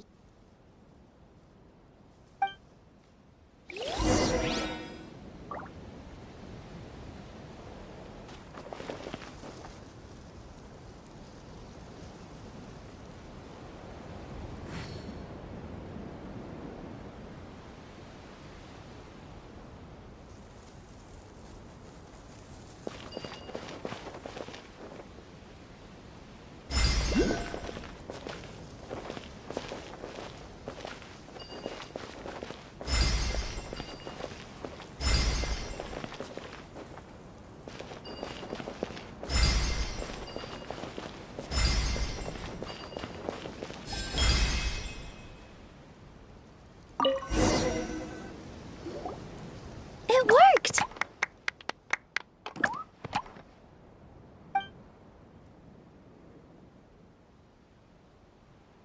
To which course of fate do you seek answers, my child of Simulanka?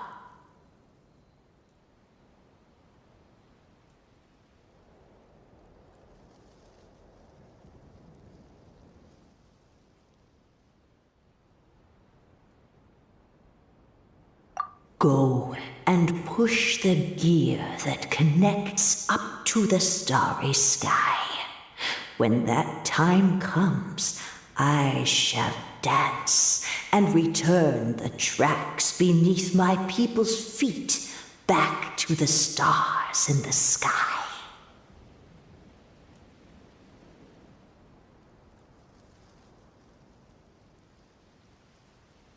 The hero from another world, supported by their companions, shall restore peace to this world.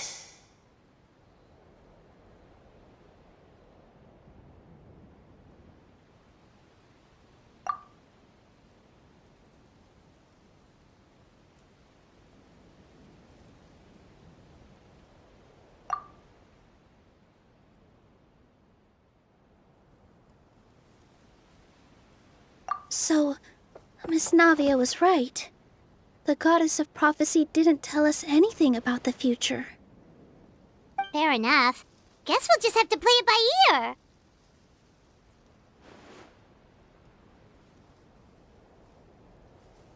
Then first, we have to restore the sky back to its original state by putting the stars back in their positions. Let me do a quick count. All right. Adding in the ones we picked up on the way here, I think that's all of them. Let's go hang these stars back up in the sky. In the sky? How do we get up there? Oh, I got us covered. We will, of course, be taking the Aerial Express. Is that a flying train? Hey, you already took a train that runs on water. Is a flying train really that much weirder? Well, at least the Maritime Express still runs on a track. Oh, come on, don't worry about it. This train has been blessed by the goddess of prophecy. Its whole purpose is to protect the Metropole skies. It took me a lot of effort to find it, you know.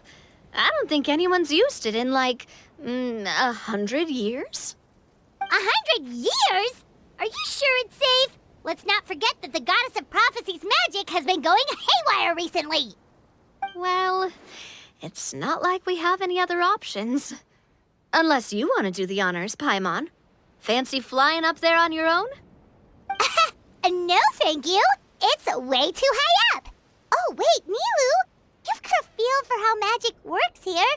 Can you do your thing and sense if this train is a real deal? I can try. Yes, I can sense traces of magic, but it's different from the kind I felt in the forest, so I don't know. Okay, fine. Guess there's only one way to find out. That's the spirit. I'll come with you. Miss Nilu, will you be joining us? I think I'll stay behind. That way, if something does go wrong, you'll have someone on the ground to get you some help. That makes sense. If the train does break down, you can make us a giant origami crane to come bail us out. Or if a crane's too difficult, a finch could work.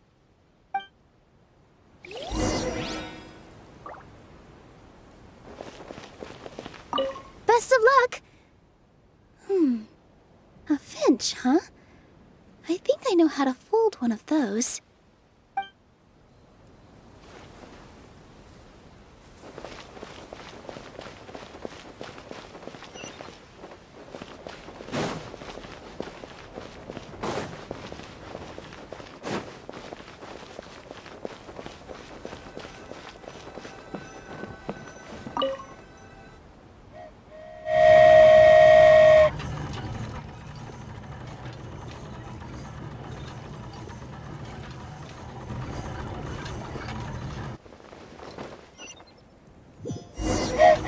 Choo-choo! Aerial Express moving out. Whoa, it really is flying! What an amazing feeling! I've never been on a flying train before. Neither have we.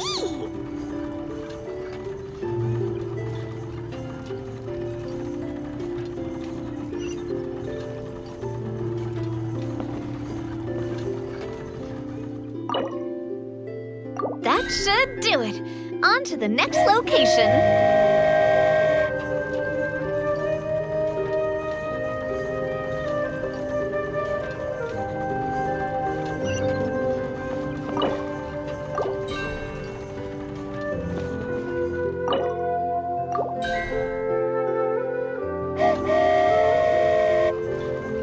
We are so high up. Don't look down. Don't look down. Oh, hang in there, Paimon. The hard part's nearly over. After that, it's downhill all the way. Don't say downhill all the way! That is the last thing Paimon wants to hear!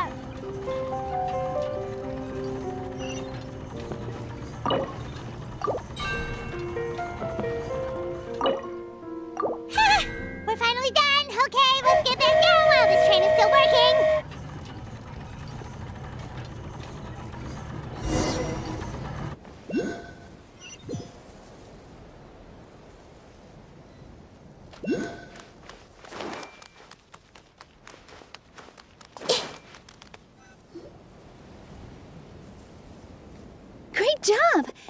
like it all went smoothly. Yeah, and it was an absolute blast, too. You gotta ride with us next time, Miss Nilu. Huh? I'm okay. Thanks for... Halt! What do you think you're doing? Get out of my way! What's going on? Your Majesty, there! Let us through! Stay back! It's okay. Let them through.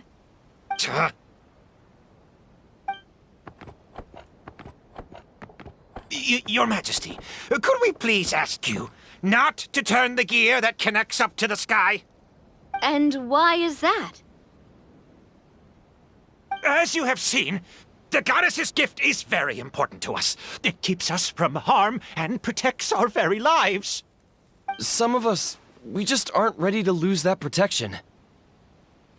I see. I understand. Huh? Your Majesty, do you mean... I won't turn that gear. Not until you're ready. What? I've said before that the Metropole belongs to the people, and they should have the right to decide its future. But let me ask you this. How do you plan to solve the issues we are currently facing?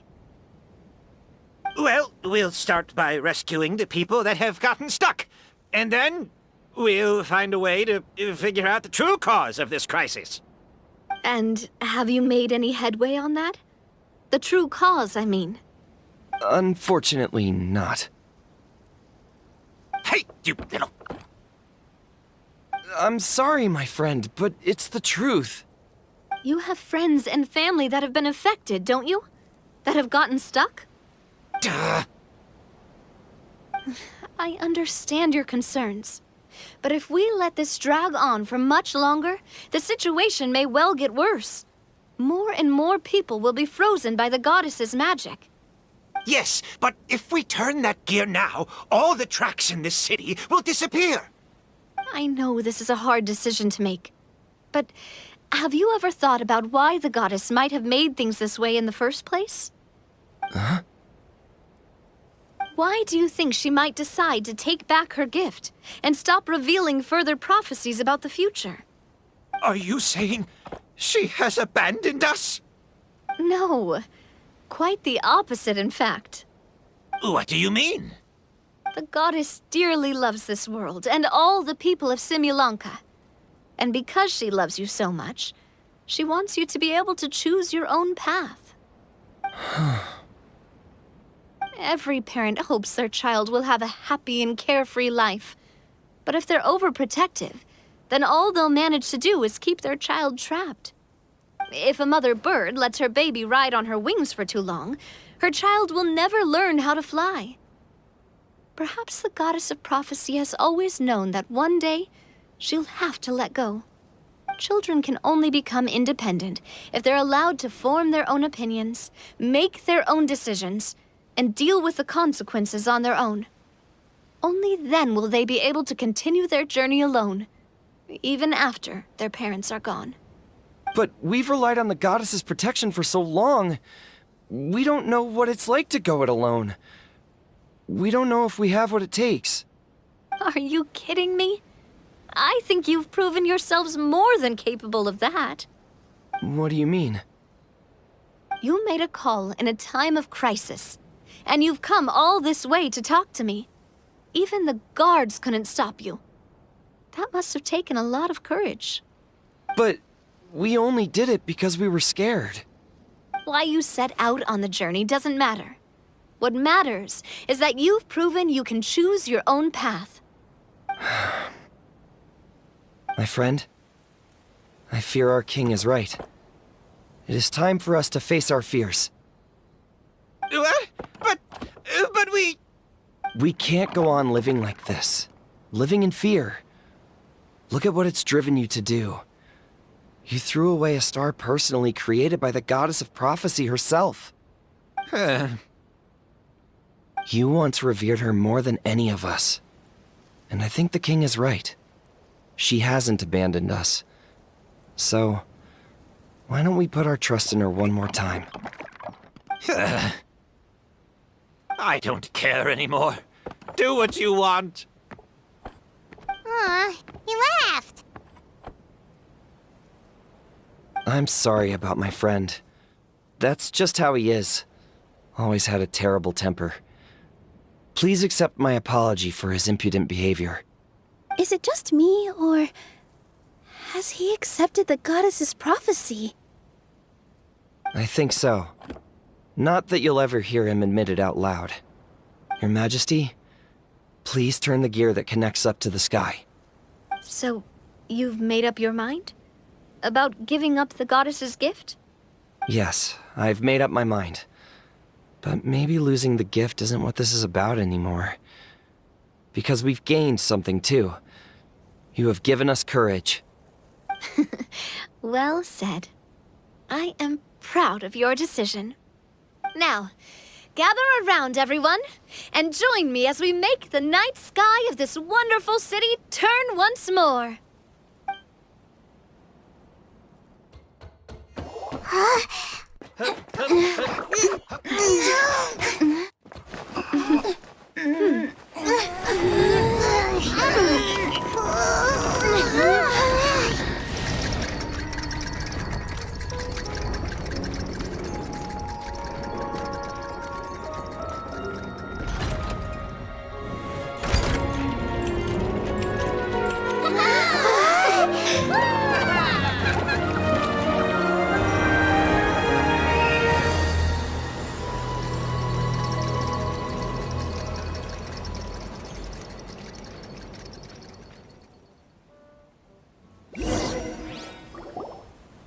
So the stars hanging in the sky, they're music notes! This entire Metropole is a huge music box! That's incredible! How do you feel? A little scared and uncertain. But for some reason, I feel a lot more at ease. It's as if some kind of huge weight has been lifted from my shoulders. Figured out any next steps? To be honest, not really. But maybe I can start by having a heart-to-heart with that stubborn friend of mine. I have an idea. If you don't know what to do, why don't you start by helping the people around you? You mean the people who got stuck because of the goddess's magic? I mean anyone and everyone who needs your help. By helping others, you'll eventually find your own path. Trust me, I have experience in this. What kind of experience, Your Majesty? Yes. We'll need a formal organization with a catchy name before we go out and start helping people.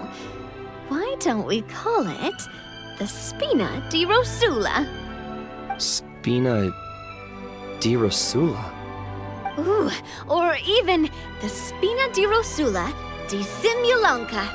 Yeah, that's catchy. Wow, big expansion for the Spina. Moving into other worlds now. Spina di Rosula. I like it. It's a great name. Let's do as Your Majesty suggests. Well then, how about I appoint you as the head of the Spina in Simulanka? While I'm off fighting the dragon with the other heroes, it'll be your responsibility to work with the guards and take good care of the people in the Metropole.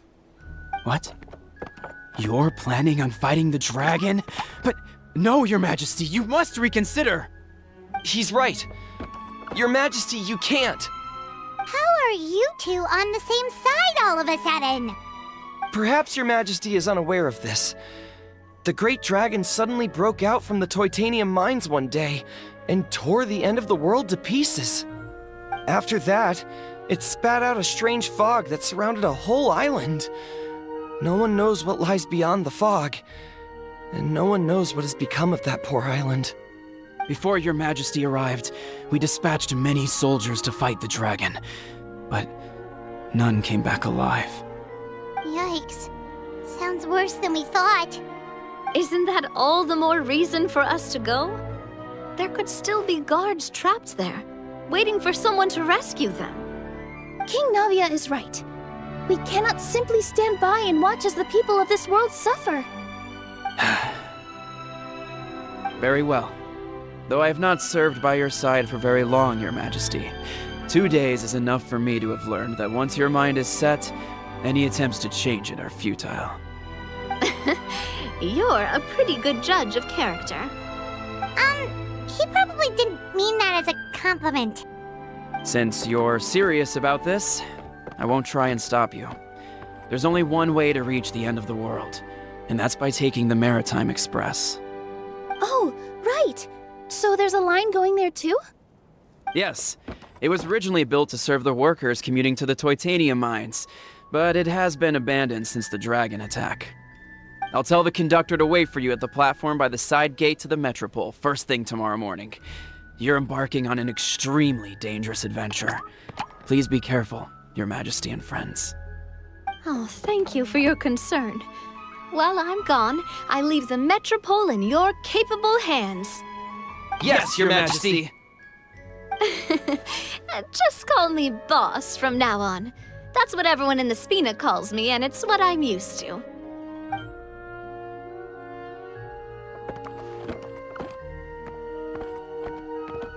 So, the plan for tomorrow is journey across the ocean, make it to the end of the world, and defeat the dragon. Whew, that's an adventure and a half. Do all storybook heroes have to work this hard? At least we'll get to see some amazing scenery along the way, right? Besides, we'll have each other. It'll be a shared experience that we'll never forget. Plus, we're pretty well equipped for a classic heroes versus dragon story. We got Miss Nilu as our magic caster, and I guess I'm the melee warrior who leads the charge? Paimon can definitely see that. Anyway, those are tomorrow's problems. Right now, all Paimon wants is to eat a proper meal, because worst case scenario, if Paimon ends up getting eaten by a dragon, she wants to do it on a full stomach. And something about the end of the world doesn't sound like a great place for food options. Well, the origami animals in the forest only drink magic tonic. What do the toy people here in Constellation Metropole eat? Vegetable oil and sawdust, I think. No!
Carriage inspection, check. Wheel and axle inspection, check. Power inspection. Good morning, Mr. Wheel. Oh, good morning, heroes of Simulanka. Hey, our old friend Wheel is the driver again. That already puts Paimon at ease. Are you certain you don't want us to accompany you, Your Majesty? I am. You can leave the dragon slaying to us. My partner's a pro. She does it all the time.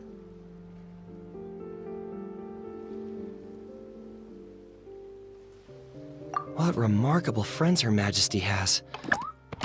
With such great heroes by your side, I'm sure you'll best the dragon with ease. We won't keep you any longer. All right, then. Look after the city for me while I'm gone. Yes, Your Majesty. Just leave it to us. I think we're all set. Time to depart. Next stop, the end of the world!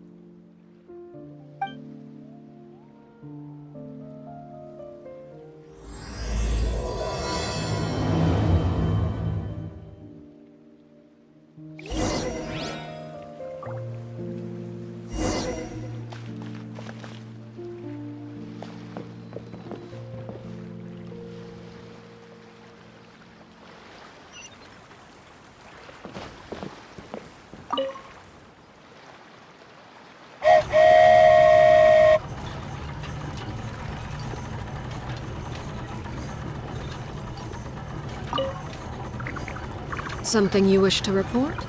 Go. So this is what it feels like to ride a toy train. Ooh, you're really easy to please, Navia.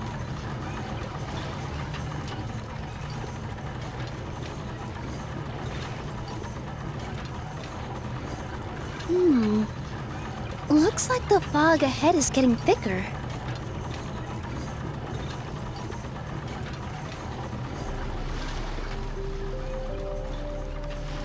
Attention, passengers! We've arrived at the transfer point. All change, please, all change. So we've got to switch trains, right? Huh? What's that? It looks like Haley Churls, they've taken over that platform! Huh? What do we do? Just find somewhere to hide, Mr. Wheel. We'll take care of them.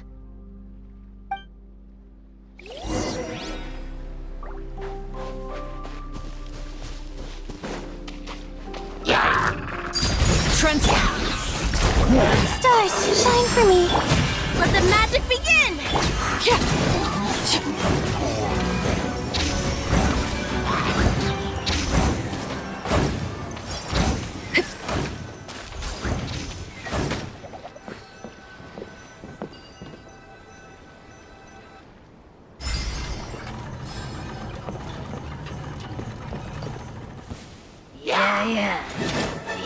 My guiding stars!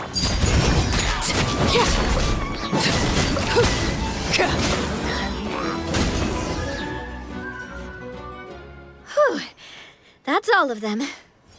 Thank you so much for your help, everyone. Now, let me take a look at the train.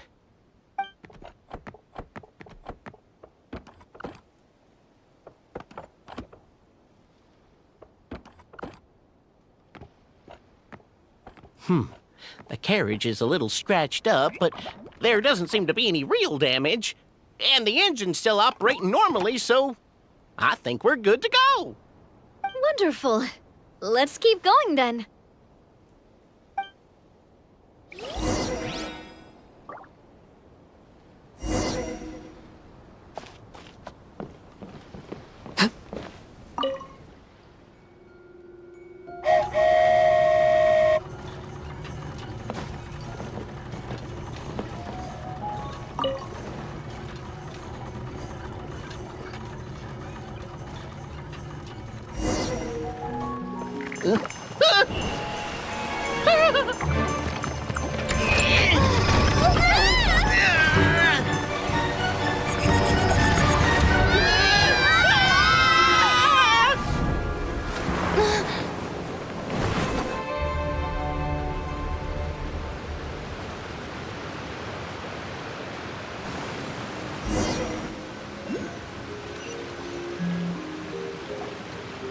Go forth and witness this world, my... Make sure to be nice to everyone. I leave it to you.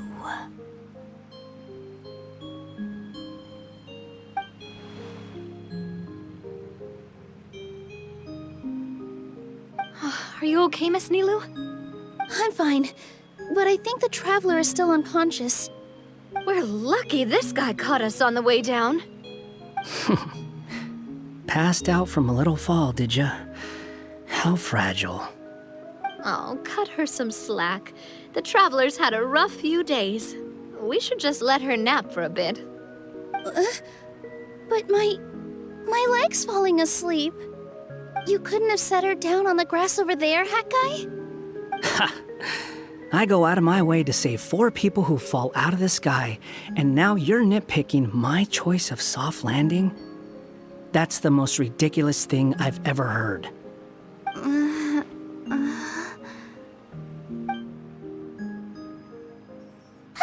She's awake. Morning, sunshine. You were having a nice little dream there, weren't you? Not gonna lie, it was kind of adorable. You and your friends fell from the top of that waterfall, and you passed out along the way. Guess someone couldn't keep it together. Sorry to break it to you, but crashing into the ground doesn't take you to another world. That kind of thing only happens in those stupid light novels they sell in Inazuma. Also, he kind of, set you down in Nilu's lap, so that's where you've been napping all this time. Paimon?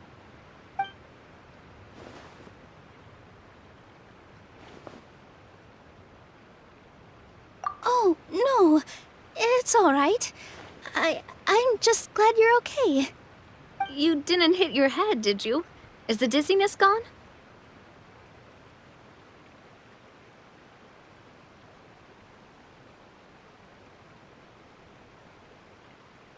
Really?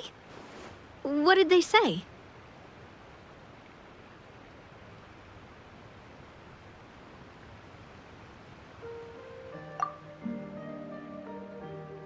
The fog you see around here can have a hallucinatory effect.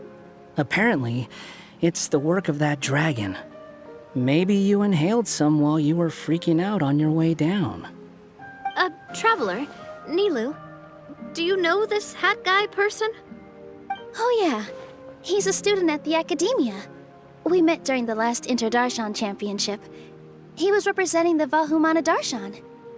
Well then, hello there, friend. I'm Navia, the president of Spina di Rosula. It's very nice to meet you. So, should I just call you Hat Guy as well? Seems like that's what everyone's calling you. Sure. Whatever. Wait, Hat Guy. What's that sword around your waist? An unwelcome encumbrance, that's what. I've had it ever since I woke up here. Tried to toss it, but no matter what I do, it always reappears. Such a pain. Anyway, if any of you want the hero sword, you can have it. Wait, it's called what? The hero's sword. Meant to be wielded by the hero. I know. Me of all people, right? The irony. What? You're the hero of this world? Will you calm down? It's just a dumb title. Oh, it's just that this entire time, we thought we were the heroes of the prophecy. Well, if it means that much to you, you're welcome to claim the title. You'd be doing me a favor. That's not the point! The real question is, if you're the hero, then where the heck have you been all this time? Looking for a way out. I heard there's a boat in this area that can bring you to another world. So I came to investigate. But look at the state of things around here. The lighthouse collapsed, the boat won't budge. I say we try to find a different way out. Huh. Paimon's guessing a voice told you what you were supposed to do here. That's what happened with Navia and Nilu, at least. You expect me to take orders from some disembodied voice? Hey, wait, where are you going? To find the so-called source of this world's misfortune. The dragon responsible for this whole mess. Wait, we came here to fight the dragon as well. Why don't we go together?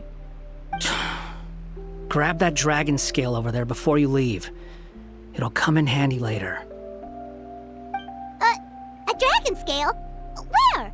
How did you know about it? What's it for? And... Have you ever considered keeping your questions to yourself? Because if you actually expect me to answer them all, we'll be here until the next Interdarshan Championship. You little...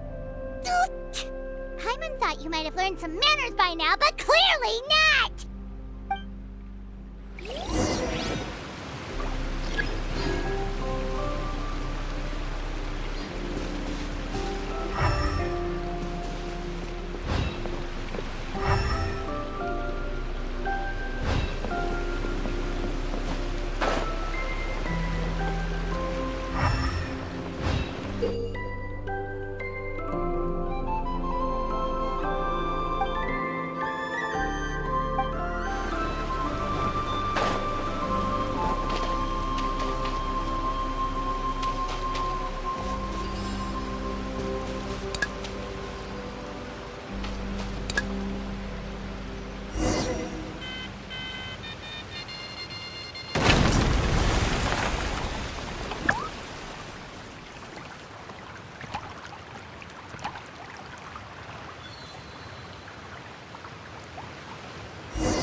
This should do it, right?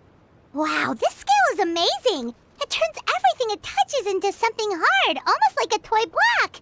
It doesn't seem to work on us, though. It spews out poison and transmutes everything it touches. Huh. No wonder they call it the evil dragon. Your Majesty, Madam Very Brave Hero! What are you looking at me for? He's obviously talking to you. Mr. Wheel, you didn't get hurt when we fell, did you? Oh, not at all. Thankfully, the young man in the hat was kind enough to lend me a hand. There seems to be a village over here.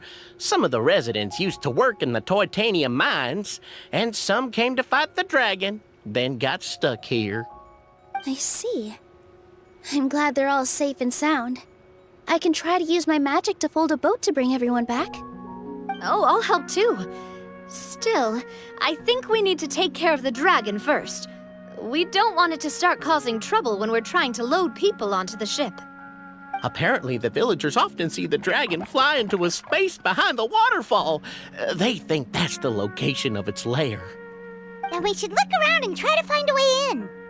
I'll wait here for your triumphant return. Your Majesty, brave heroes, please be careful.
Through. Quick, take out the dragon scale. Wait, but... No. Paimon doesn't need to ask you anything. The dragon scale can turn anything it touches into toy blocks, so... Aha! You want to use it to block off the water! See? Paimon can figure things out all on her own.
What's wrong, Milu?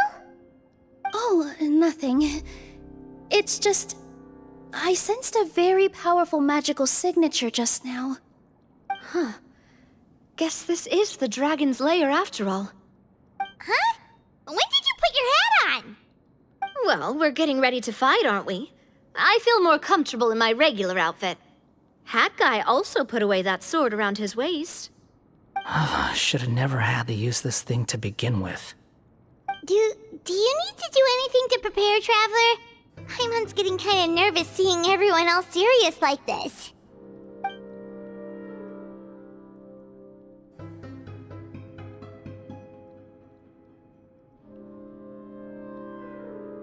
Of course. We should be fully prepared before going in.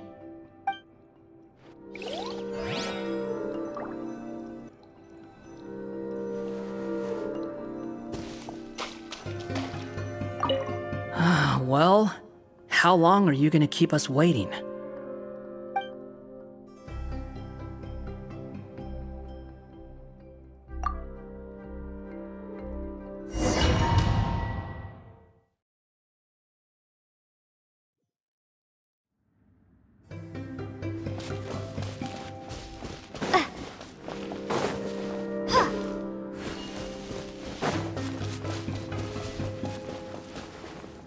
Oh, looks like we're not the first ones to make it in here.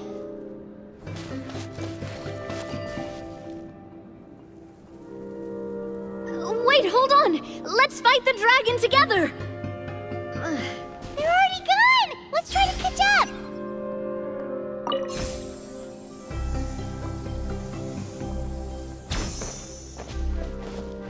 Ooh, what's that sound? Is it an earthquake? Where'd they go? Reckless idiots.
crushing hold! Watch out!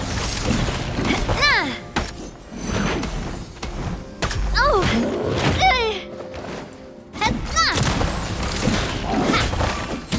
Watch out!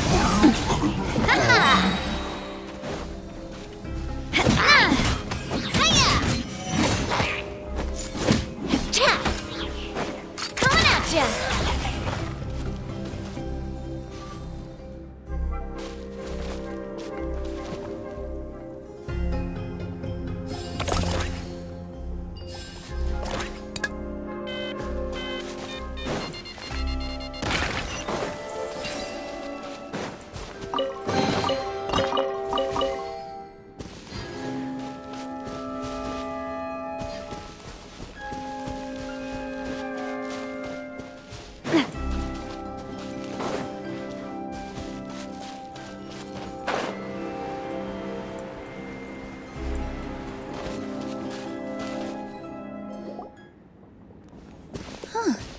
This space is completely empty.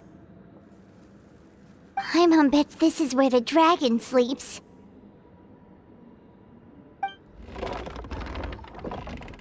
Watch out in front! It's coming!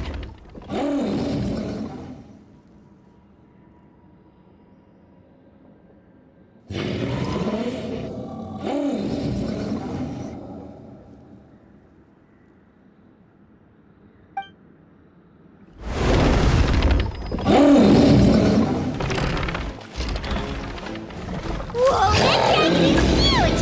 It just attacked us without warning!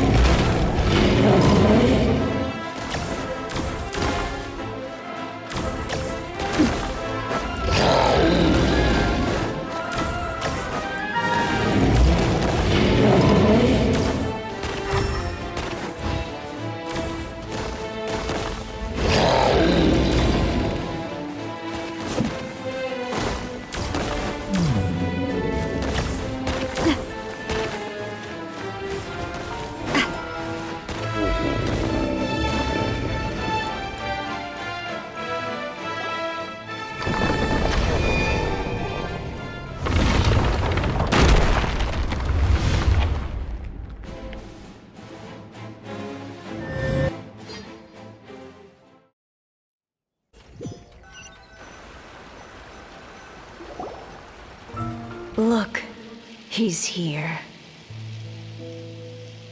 Ah, another new soul has joined this world. But are you sure his fate will be as you described? Of course. My predictions are never wrong. I just don't like that kind of story.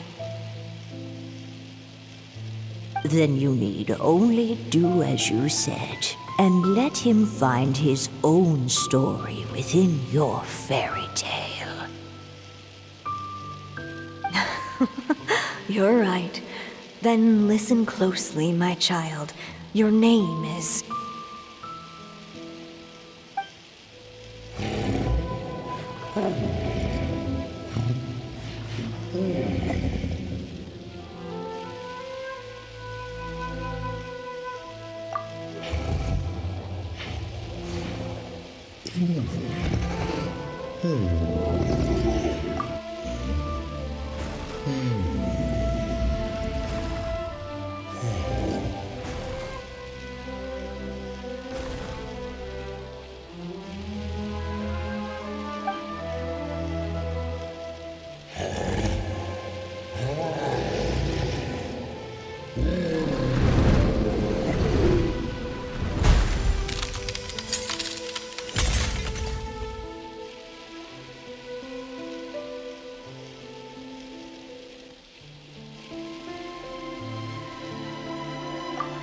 It's the dragon! The dragon that destroyed the Titanium mines! Help! Help! Soldiers, pick up your weapons! Destroy that monster!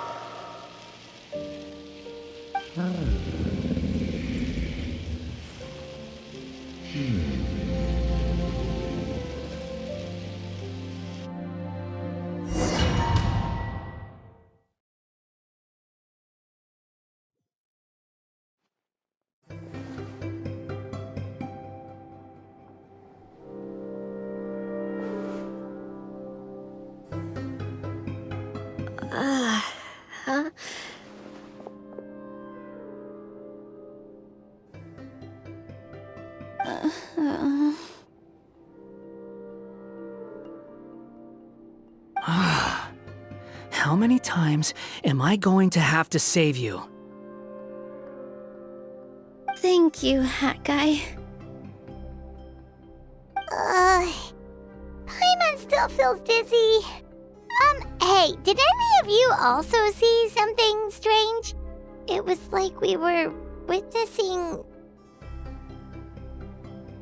The dragon's memories.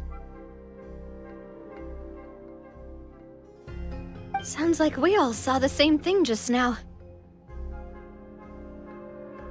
Well, we definitely saw a different side to the story. Watching it all unfold, Paimon couldn't help but feel bad for the dragon. This world might be a lot more complicated than we thought. The next time we encounter the dragon, how about we try talking to him instead of fighting? That sounds like a good plan. But maybe we should figure out where we ended up first. Huh. If the world above is a fairy tale realm, then maybe we've fallen into the next page of the book. Just keep walking and don't fall behind. Hey, wait for us!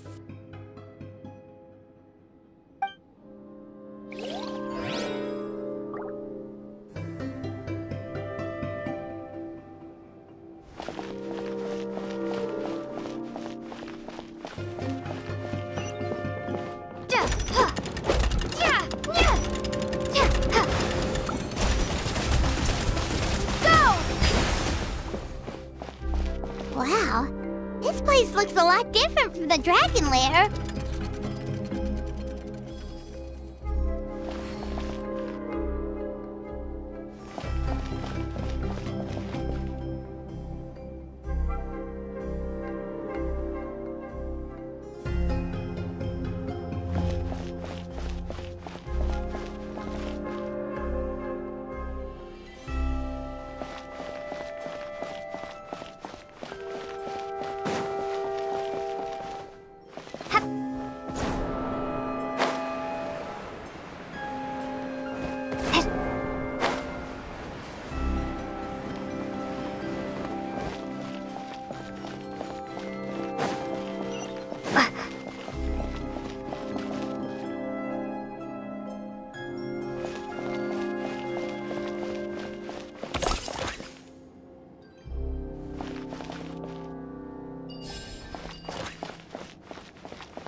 Squall and Fury!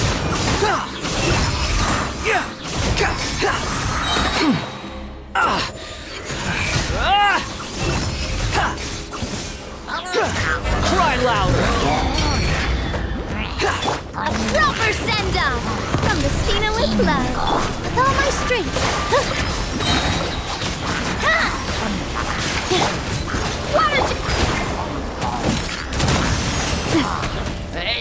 Watch out!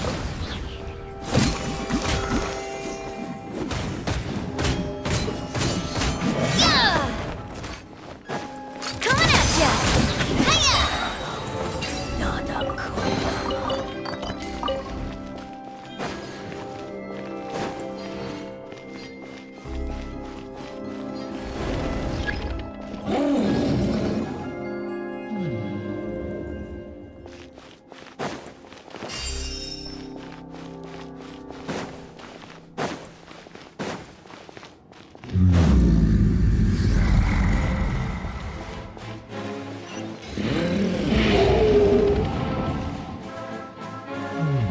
He seems angry.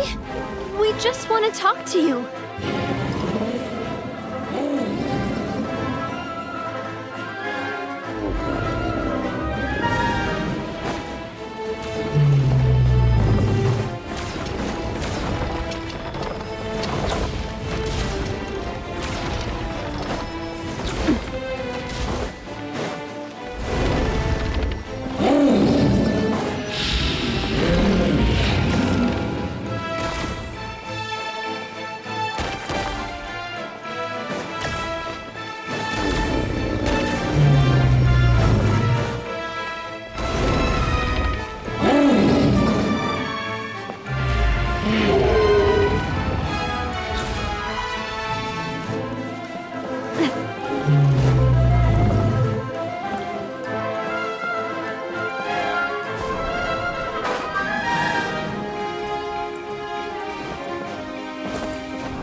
destroyed by that evil dragon! The stars! It flew away with the Metropole stars! Oh no! We didn't get eaten by the dragon? The dragon just dropped us off here? That guy! You're getting too far away! He's just up ahead. Is he trying to lure us somewhere? Well, I'd say we were the ones who backed him into a corner. But we just want to ask him a few questions about his past. He's had year after year of people coming here to try to take his head. If you ask me, his reaction is perfectly normal. Maybe there's still something we can do to calm him down? I wouldn't count on it. Maybe his earlier attacks were just a warning, but now he's actually getting serious. Prepare for a final battle. Sometimes it takes a little force for someone to finally wake up.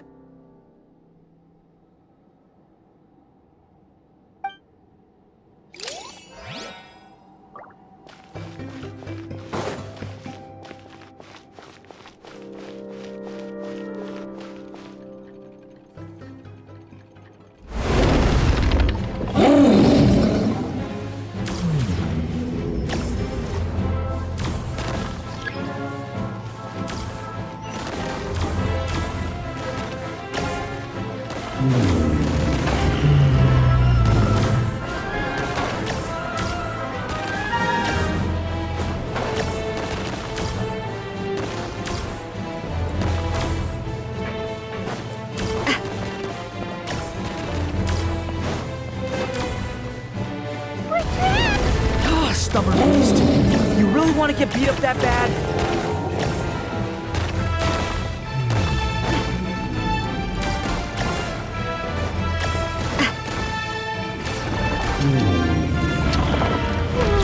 His mouth is huge! Are we really gonna have to throw a bomb in its mouth?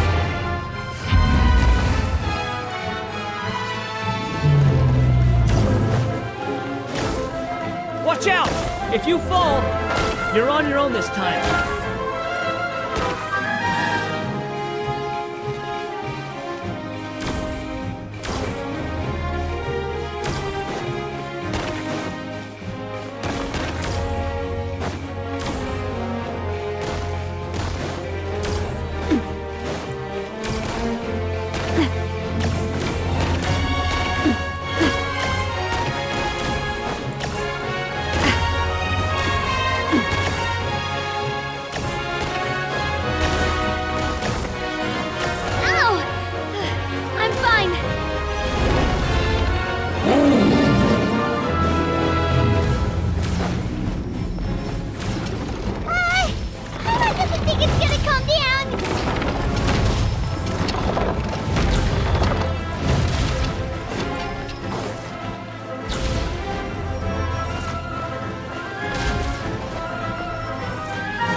Wait!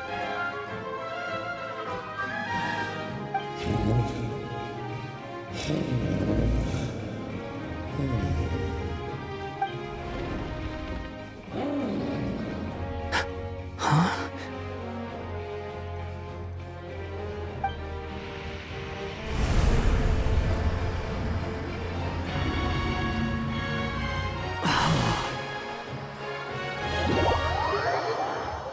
Are we inside the black mist? I see something up ahead.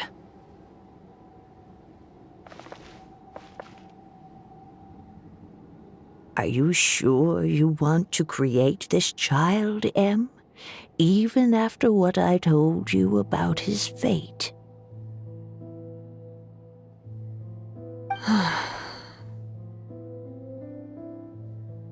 He will be abandoned by his creator, and eventually... I know, Bee. You've told me already. That sad story with the disappointing ending. It's what happened in the real world, isn't it? But that's exactly why I want to change things. In a different world, his story can have a happier ending. That child, his heart is so full of love. I understand, Anya. But know that if you give him that name, his fate in Simulanka is destined to parallel that of his real-world namesake. But there's still a chance, right? Maybe it's a shot in the dark, but I have to try. He deserves a better life. Although, he might need the help of others when the time comes. All right, my dear. The choice is yours. Since you're so persistent, let me tell you a secret. More boring fate talk.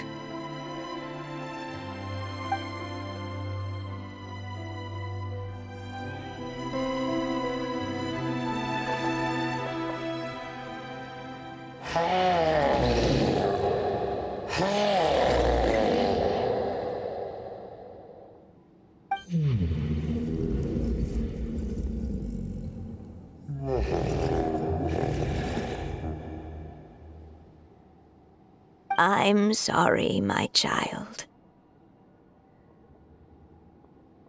Unlike my friends, I don't have a long time to live. All said and done, the story of my life will be shorter than the fairy tales in this book. So I will have to leave your side, I'm afraid.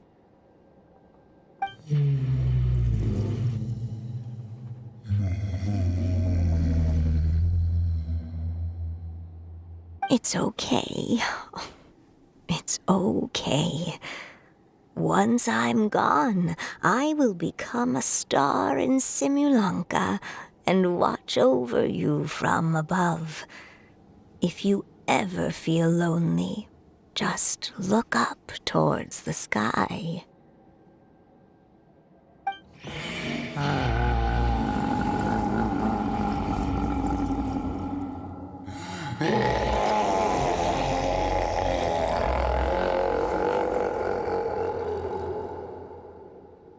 Go forth and witness this world, my child. Make sure to be nice to everyone. You'll meet good friends one day. I'm sure of it. That is my wish for your future. As for this world, I leave it to you.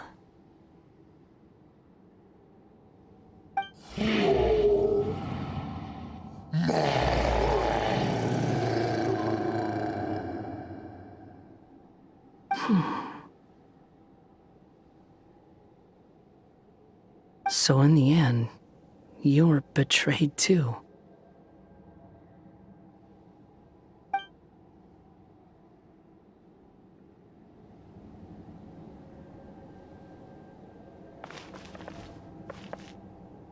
Hey, Mr. Dragon! He brought you some food. You must be hungry.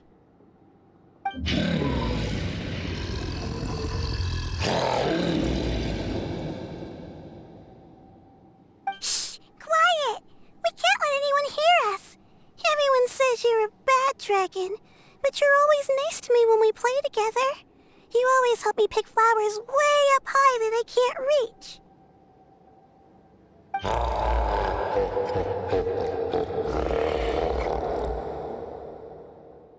It's okay.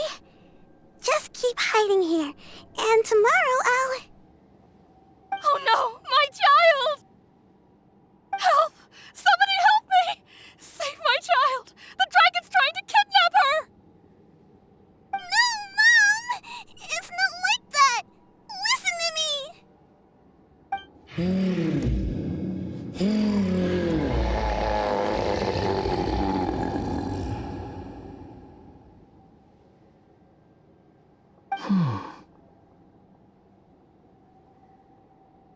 So you're hated by people too.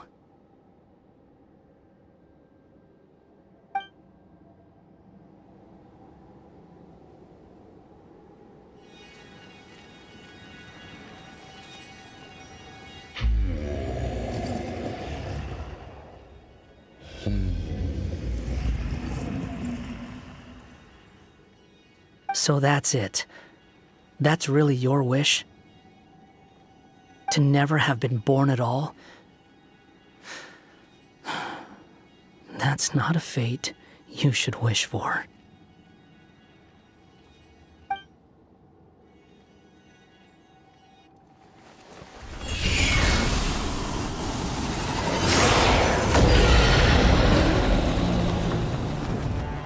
Nobody can define who you are,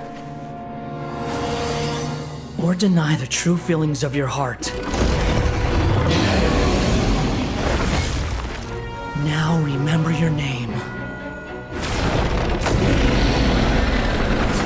Durin.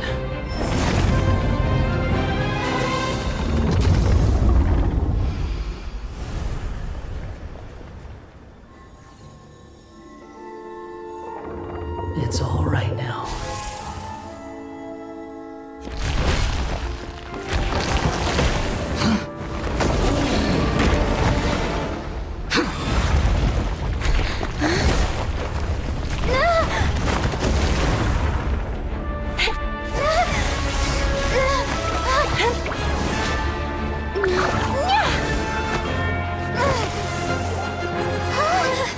Watch out!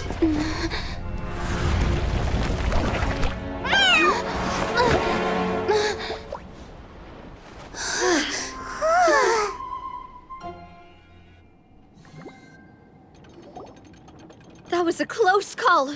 Are you guys all right?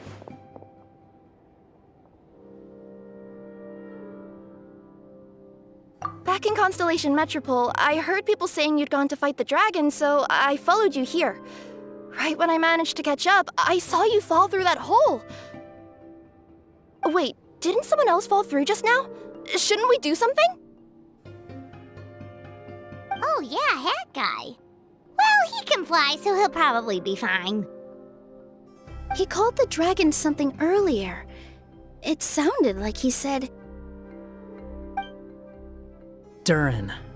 That's his name. Oh, Hat Guy, you're okay. Wait, what about the dragon... Durin? He's fine. Durin. Wait, that's the name of the dragon from Dragonspine, right? The one that became a part of the mountain after being slain by Dvalin? If Paimon remembers correctly, it was created by...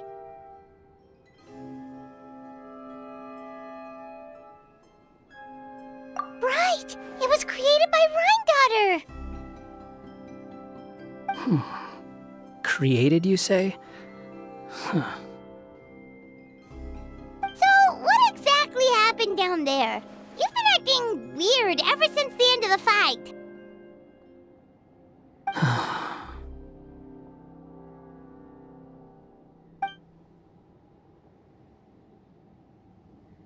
So that's the truth about Simulanka's evil dragon.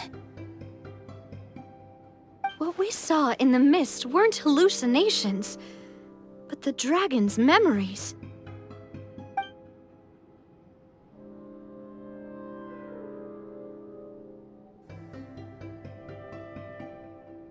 Huh. I thought it was strange. The people around the Broken Sea are clearly stranded, but I never heard any stories about the dragon attacking the village. The people we met along the way are probably workers from the Titanium mines, or guards who came here to claim the dragon's head. Durin probably allowed them to live here because there was nowhere else for them to go. When I first came to this world, a voice spoke to me and said, "You are the hero of this world. Now go forth and save the dragon." Who is the person behind this voice anyway? And why did they bring us all here? Come with me. The answer to all this can be found below.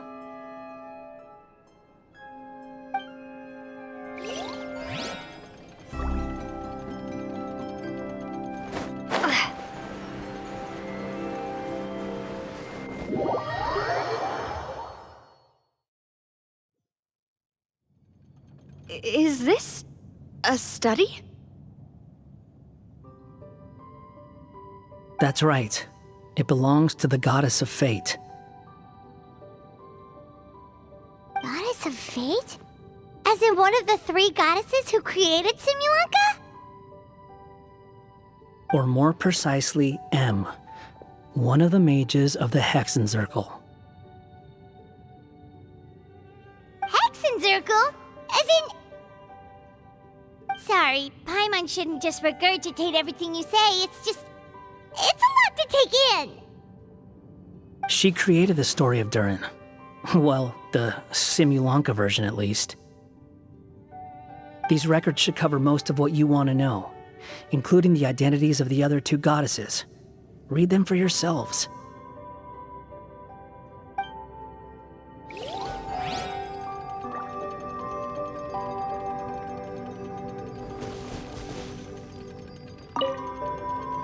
By all rights, I should have been A, since A is the first and last letter of my name. But Alice overruled me on the basis of seniority and said I should be M instead because of my middle name. She really knows how to push my buttons. Still, her magic never fails to amaze me.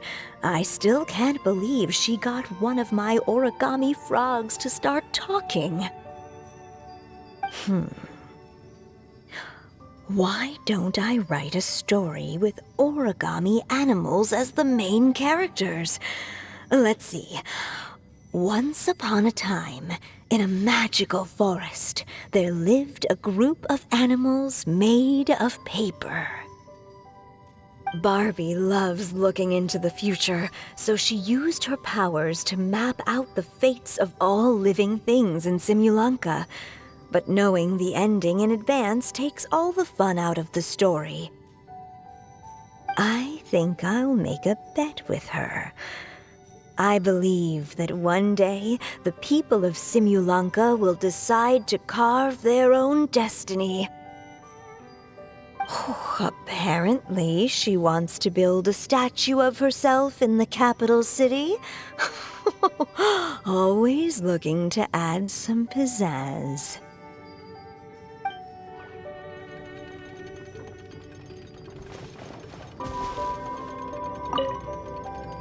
My dear sisters, I fear my pen shall soon run dry. Even now, as I write this letter to you, my dexterity is all but failing me. Thank you for enjoying my stories and for creating this world for me. The time we spent together was the most wonderful youth I could have asked for. I always feel so young when we're together. A says that even after I'm gone, the goddess of fate in Simulanka will continue to exist and carry on granting people's wishes. It makes me glad. If you ever want to chat, feel free to pay a visit to the goddess statue. Just don't wish for anything weird.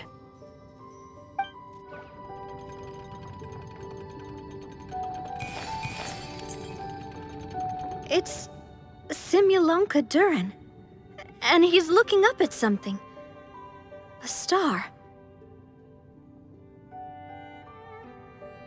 This must have been after M passed away. This looks like a mine. Maybe the Toitania miners dug too deep? So deep that they dug right through to the world on the next page. Yeah. Now that you mention it, this miner's lamp looks really similar to the star on the previous page. The Forest of Blessings. This book has been recording Simulanka's history all along. Look at the size of those footprints. If that's every time he lands, then no wonder people are so terrified of him. So that's why you took the stars. Because you missed your mom.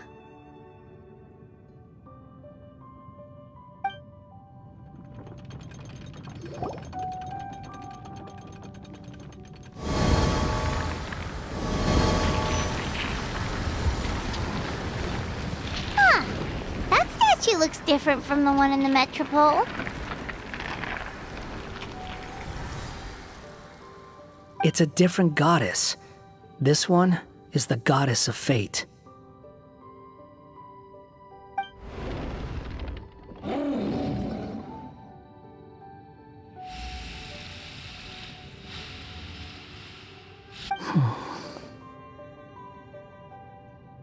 It's all right now, Durin. Nobody here wants to hurt you.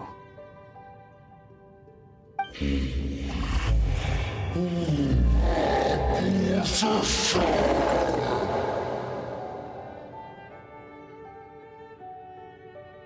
say that, Durin! Paimon made a mistake. She was wrong about you. But it's nice to talk, isn't it? Now that we've all calmed down?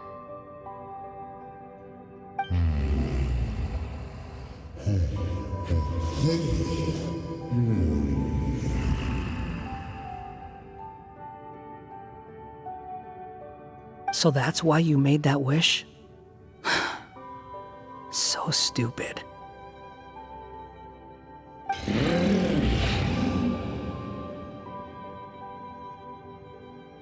Hey! Anyone with eyes can see that all you want to do is get along with everyone.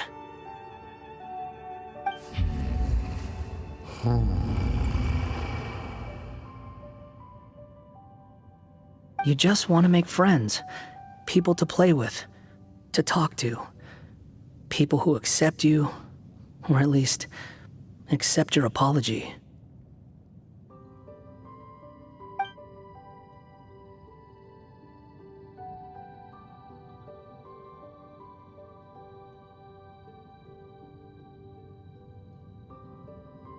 Oh, you never hurt anyone. Heck, the idea never even crossed your mind.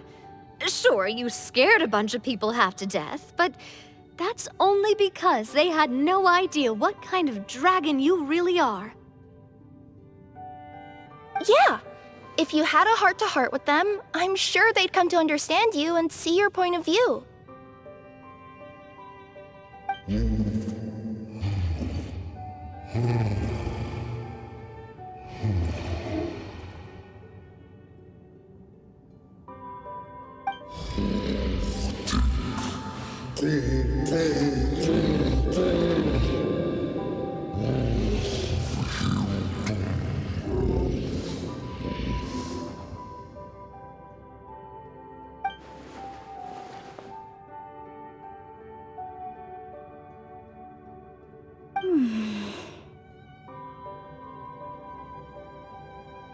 The curse. Huh? Milu? Is it your true wish to live side by side with the people of Simulanka?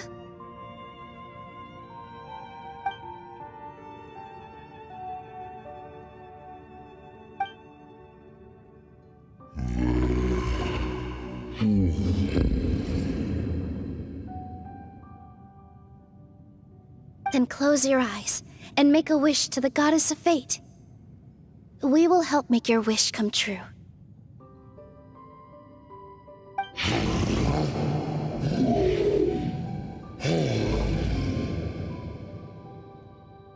Just trust me.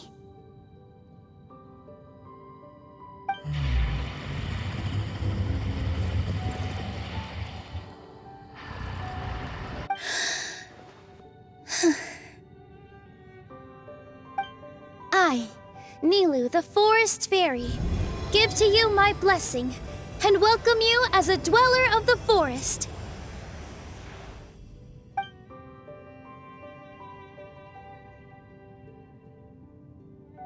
May everyone accept you as one of our own, and may the Forest of Blessings be a place you can call home. I, Navia, King of Constellation Metropole, give you my blessing. I grant you citizenship to my kingdom. Oh, me too! As the, Nekomata in Boots of this world, I give you my blessing too.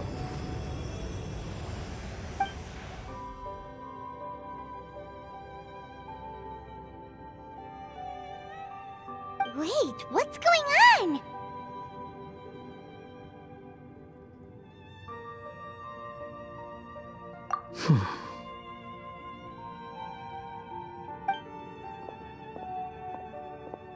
I, the hero of this world, give you my blessing. I recognize you as a resident of Simulanka. May you find acceptance in this world. Also, speaking as someone who'd like to be your friend, I wish you all the best for the future.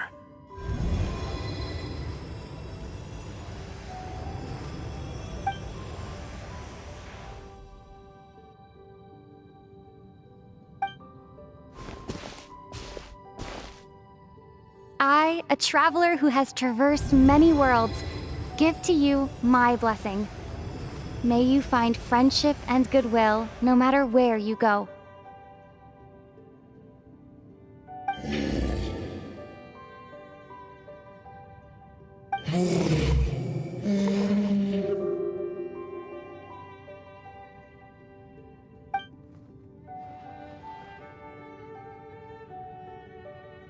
As for this world, I leave it to you.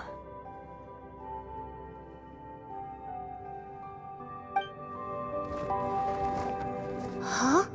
What? Why are you all staring at me? Huh? My claws? Are these my claws? And my wings? My tail? Does this mean... Wow, you look so cute. Quite a radical transformation. Not that there was anything wrong with the way you looked before, of course. It's just, you get what I mean. How do you feel? Are you happy with your new appearance? Does anyone have a flower with them? Or even just some water or paper from this world? Oh, I do actually. Here you go.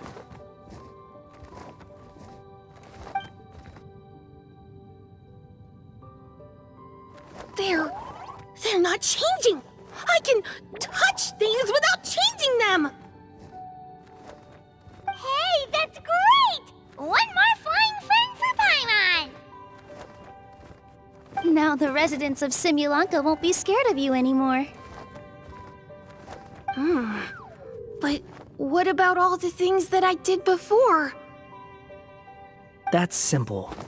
Just go out there and atone. You could fill in the footprints you left on the ground, or help the people around the broken sea get home. Okay. And you'll come along and help me, right, Hat Guy? Huh? Why would I do that? Because you said you wanted to be my friend.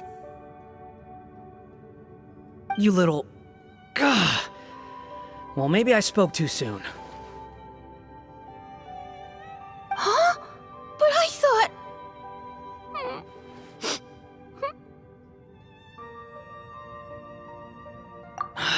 All right, fine. I'll go with you. Really? Yes, really.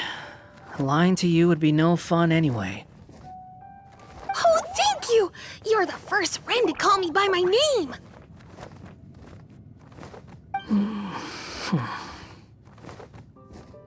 Let's go back up. I'm about to suffocate down here. Oh, it feels so good to finally see Hat Guy meet his match. Yeah, okay. Paimon just never thought we'd see the day, that's all. All right, let's also head back up then.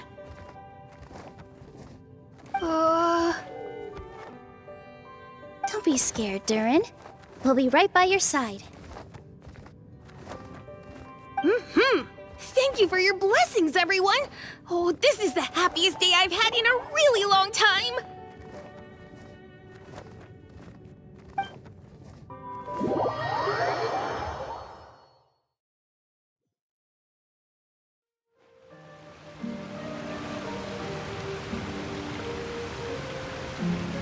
Ta-da! Surprise, everyone! Ah! A talking street lamp! Street lamp? Oh my! You mean you still don't remember me after all the times we've spoken? I know that voice! It's Mom's friend!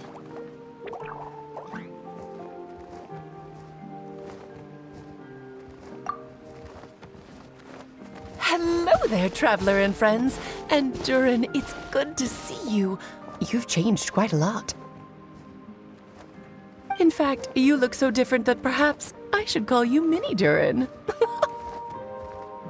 Mini Durin, huh? Yeah, I like the sound of that. It's nice being smaller. You must be one of the 3 goddesses of this world. Are you the goddess of creation? Yep, that's right. But although it's the most impressive sounding of the 3, to be honest, we all made an equal contribution toward the founding of this world. If you've ever read any of M's stories, you'll know just how enchanting the worlds are that she writes about. So enchanting that I just had to step inside and explore it for real.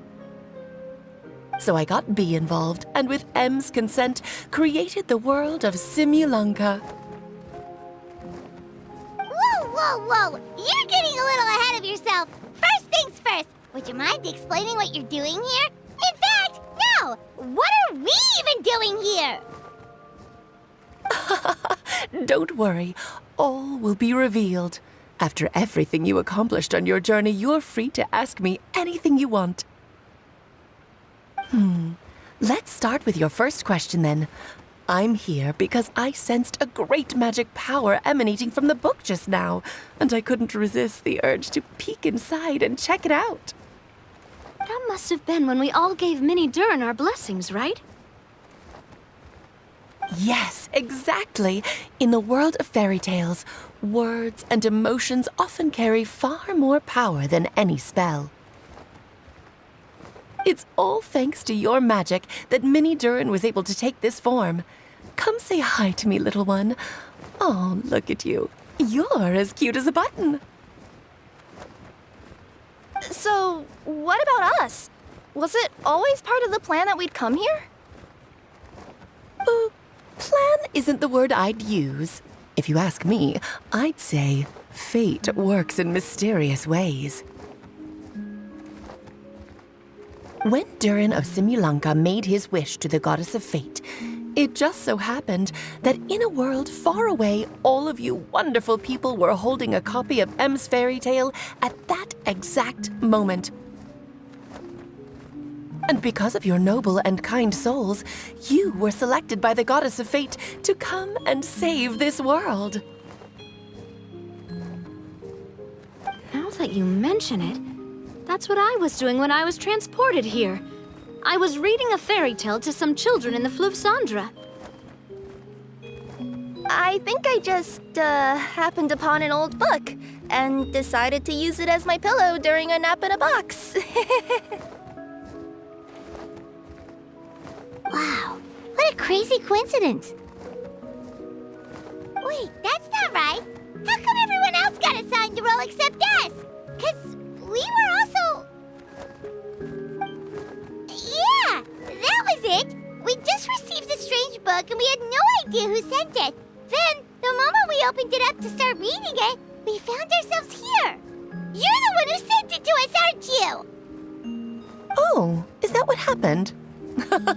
Yes, that does sound like me, doesn't it?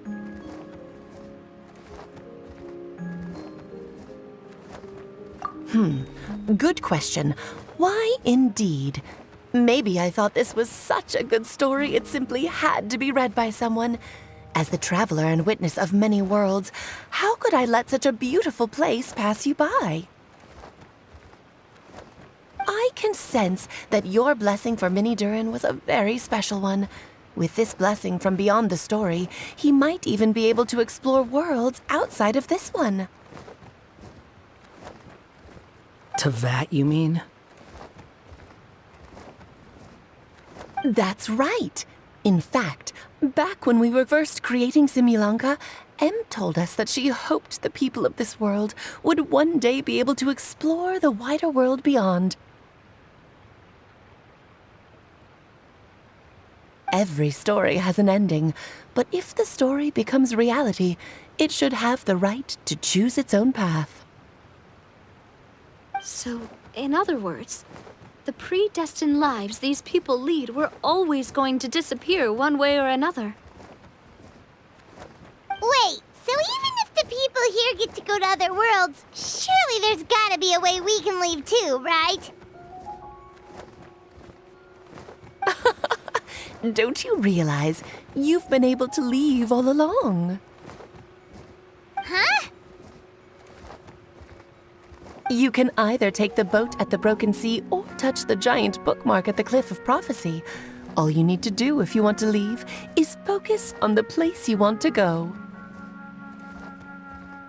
How were we supposed to know that if you never told us? Huh, didn't I? Well, given how smart and capable you are, surely it can't have posed a huge problem for you.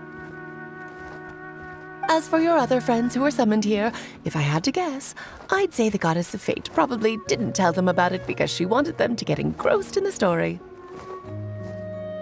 She's Em's reflection, after all. It wouldn't surprise me if she shares Em's love for cliffhangers. Anyway, I think that answers your questions, yes? What do you all plan to do next? I'm gonna go say sorry to the people of this world. After that, I want to start protecting Simulanka, just like Mom told me to. Now we know how easy it is to get back home. Paimon's suddenly not in such a hurry to leave. Same here. It's not every day that you get to come to such a magical world. I, for one, plan to explore it a little longer. I'm glad to hear it. Maybe I should invite some other friends to join you too. By the way, Mini Durin, I'm delighted to see you've made some new friends. I'm sure Em would be very proud of you. Now, before I depart, please let me give you a blessing as well. May your future be as rich and colorful as the stories Em used to tell. She's gone. Guess this is where the hero's journey comes to an end, huh? Ah, but it's also where a new journey begins. The adventures of Minnie Durin and friends. Huh? An adventure for me? You bet. For starters, I'd love to introduce you to my other friends in the forest. Even though there have been some misunderstandings in the past, I'm sure they'll welcome the new you with open arms. Huh? Stop looking at me. I already said I'll come with you. Whoa! Look over there! Wow. The stars are beautiful. Huh. I'll bet that's a gift to Minnie Durin from the 3 goddesses of this world. Oh. Thank you, Mom.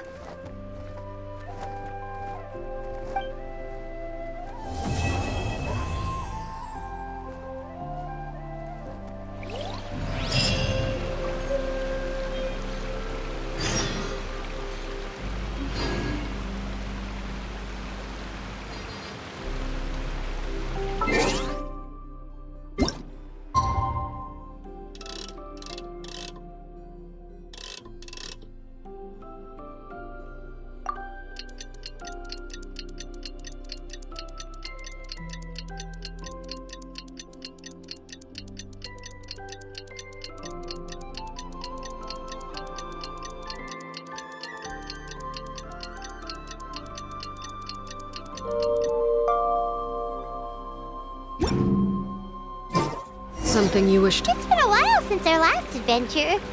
Oh, Paimon wonders how Minnie Durin is getting along in Simulanka. Let's go to the Forest of Blessings and take a look.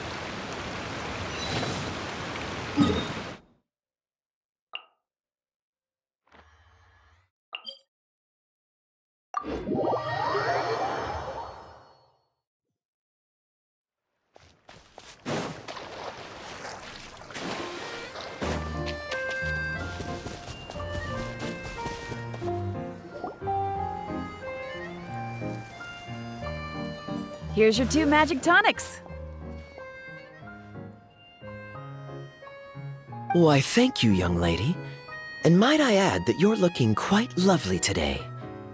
Jean, come on, take a seat and let's have a drink. I ordered one for you as well. But is this really appropriate? I mean... Still worried about Klee? Relax. Albedo's with her. She'll be fine.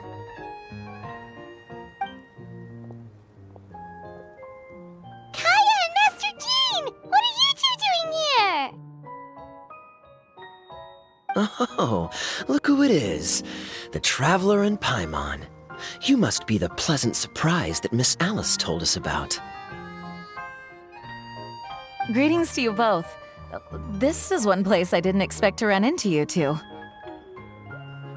The locals here have been talking non-stop about some brave heroes who saved the world.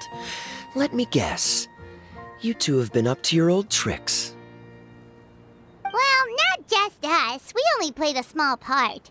You could say we were 2 members of the Heroes Adventure Team. Still sounds mighty impressive to me. As ever, our honorary knight is making us proud wherever they roam.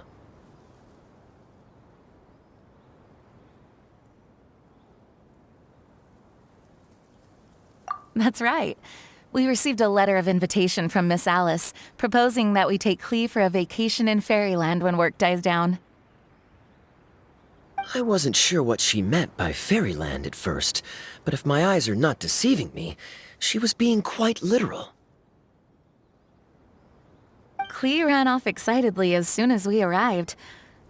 I'm a little worried about her, but Albedo insisted he would look after her while we do our own thing.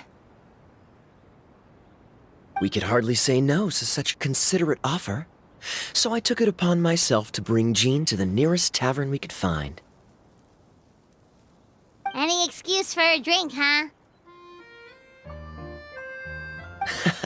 Well, we are on vacation. It's only fair that we get to indulge ourselves a little. You're right. I should make an effort to relax and unwind. It's what Miss Alice would want, after all. Oh, wait, Kaya? What exactly did you order from the bar? The house special, of course. Best way to get a taste of the local culture.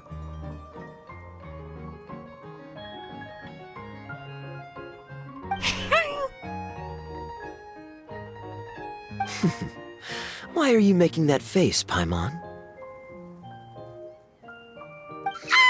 Nothing. I was just perpetually amused by your lifestyle, that's all. Go on, drink up. Something tells me I need to tread carefully here. Let's see, it's got a lovely color, but how about the taste? Ah.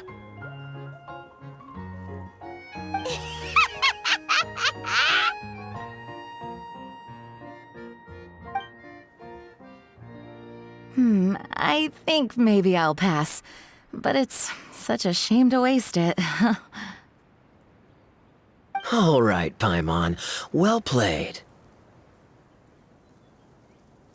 Well, Paimon got burned too, if it's any consolation.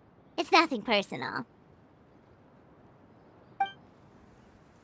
Oh, by the way, we weren't the only ones who got invited here. I saw Kale earlier. She didn't see me, though.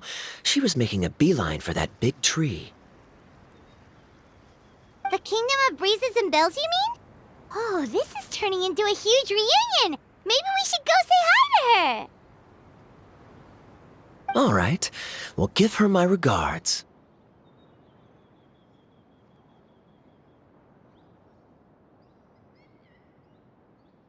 Thank you. Enjoy your time here, too.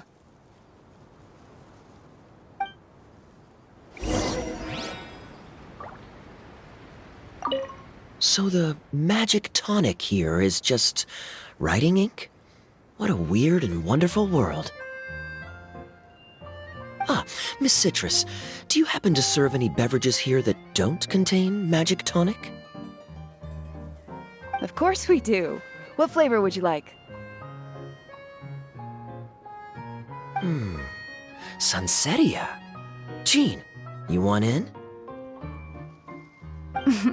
Sure, I'll have the same, please. Sounds good. 2 Sunsetia drinks coming right up.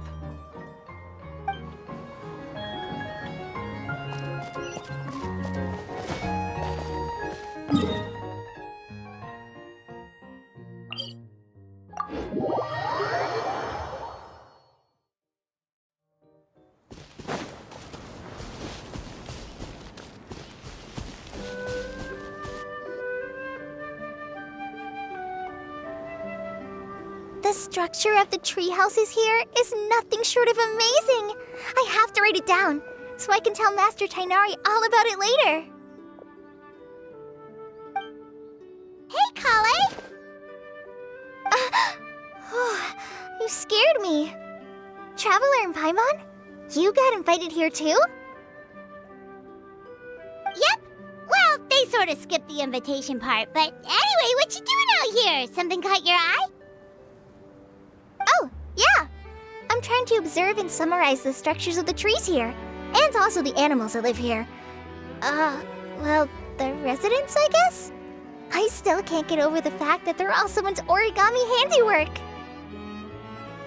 Once a forest ranger, always a forest ranger, huh? Not sure you'll be able to apply much of what you learn here back home, though, with this being a magical world and everything. What? Over there, by the giant footprint. Have those houses always been there? Oh, those? The local flying squirrels told me that they were built by a small dragon and some guy wearing a hat. Oh, that must have been Minnie Durin and Hat Guy.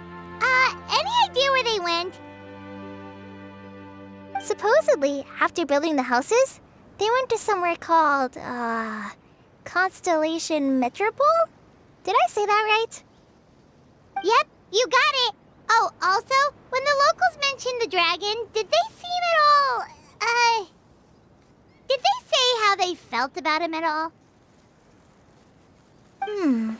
Now that you mention it, the atmosphere changed a little when they talked about him. Oh no.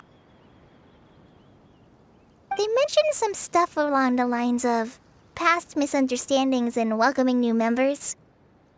I only just got here, so I know very little about what has happened in the past. They seemed genuinely grateful for the houses, though, and said they were going to plan a welcome party. Oh, thank goodness. Whew. Sounds like the forest has begun to accept him. It's a step in the right direction. Are you looking for that small dragon? Yeah, he's a new friend we made after we arrived here. No way! Really? I'm getting more and more interested in your story. No. I've got to save it for next time. For now, I've got to make the most out of my time in this wonderful world.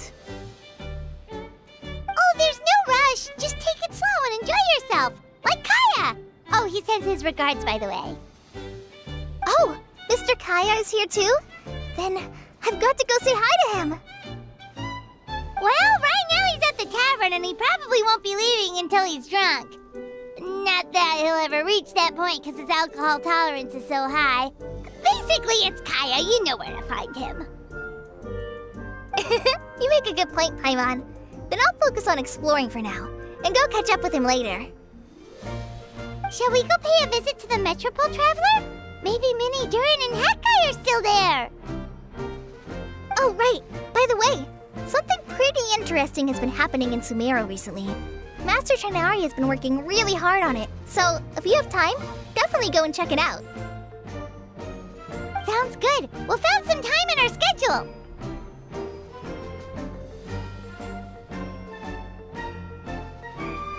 Of course. See you later.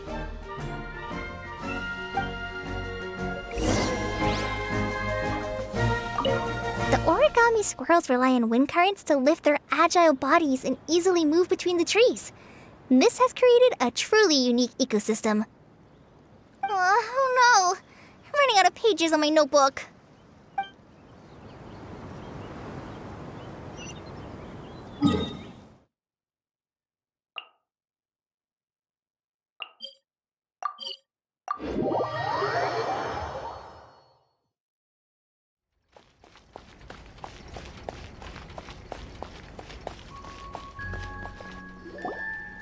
What? Are my eyes deceiving me? There is no way. I can't believe it.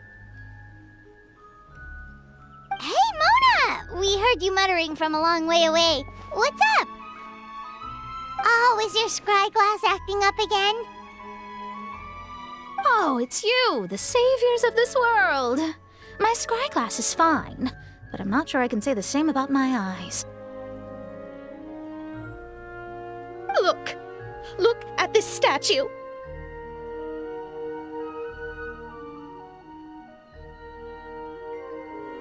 What? Is it broken or something? Looks fine to Paimon. That's your master, right? AKA the goddess of prophecy? I refuse to believe it. There's no way that old hag looks anything like this.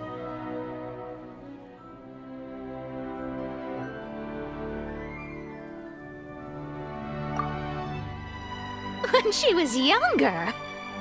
Oh, actually, now that you mention it, this does remind me of the fashionista phase she wrote about in her diary.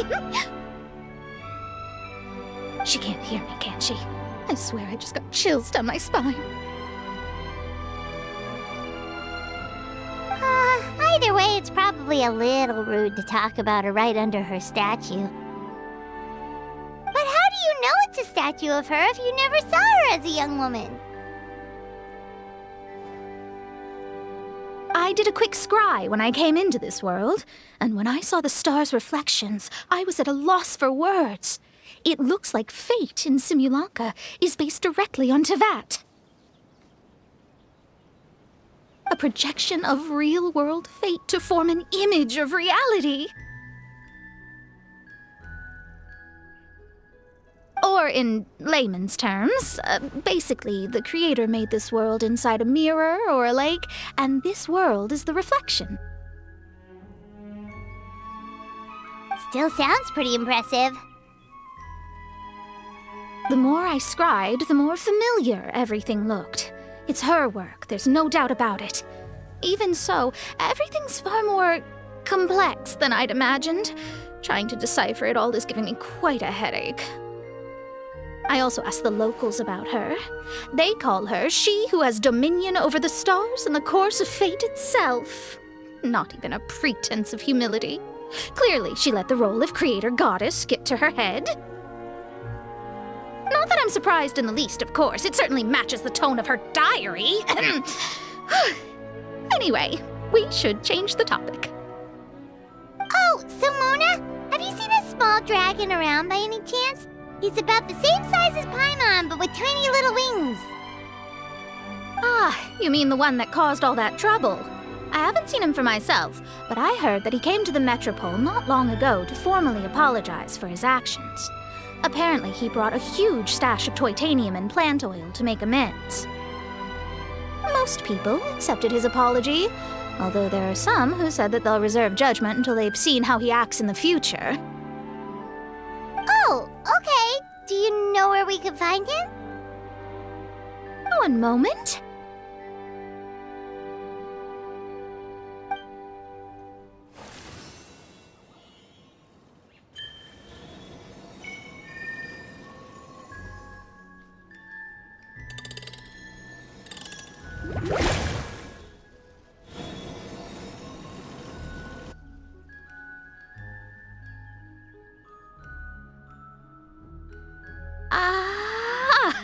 It looks like he's at the Broken Sea.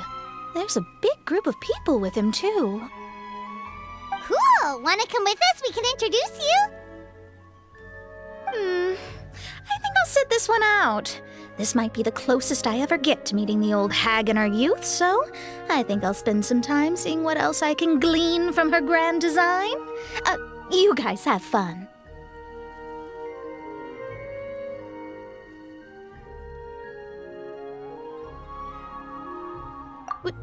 What do you mean, be careful? Now you're making me nervous. We'll be off now. See you later, Mona!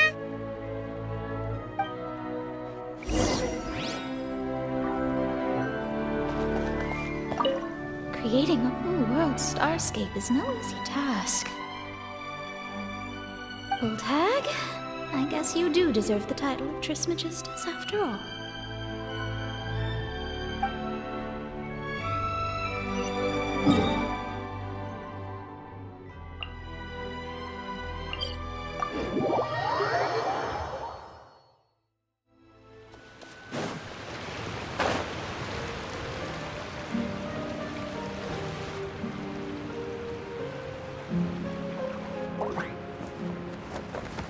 Osvaldo Hafnavines!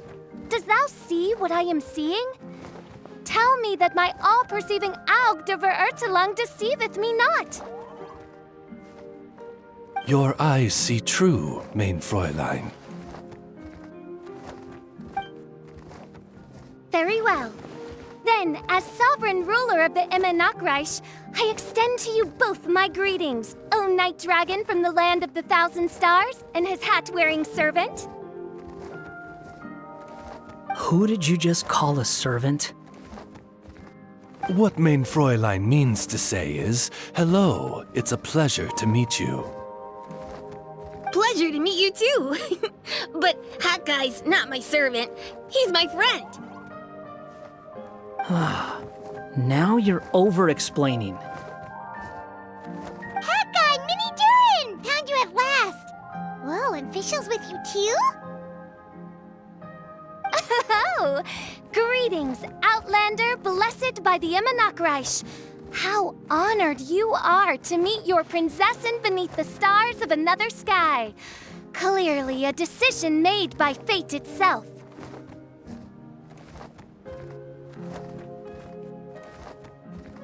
Miss Honorary Knight, Paimon!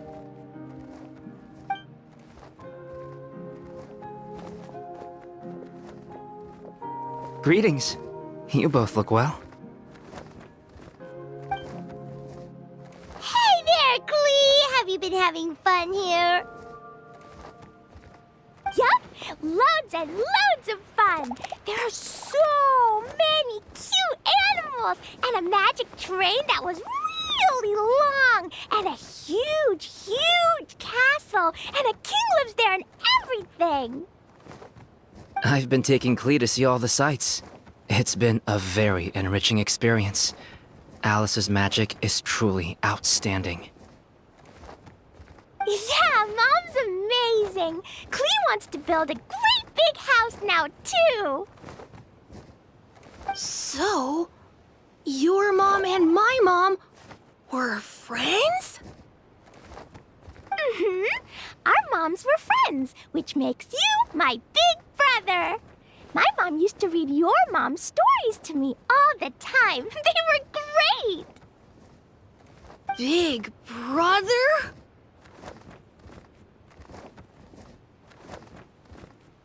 Wow. Thank you, Klee. Can I go play with Klee, Hat Guy? Suit yourself. Albedo, can I? Go on. Just don't go too far away. I'll come pick you up later. Yay! Come on, Mini Durin. Do you want to come play with us too, Fischl? Your princessin accepts your invitation. Rejoice! Though you may be concealed by fog, still you shall have the good fortune to witness the true might of the Aug de Vertelang. What Mein Fräulein means to say is, perhaps we can all play hide and seek together. Mein Fräulein is it. Hooray! I love hide and seek! Oh, me too!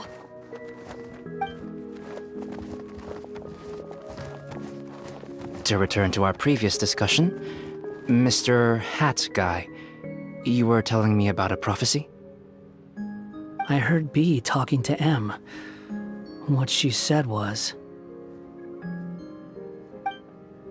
Since you're so persistent, let me tell you a secret.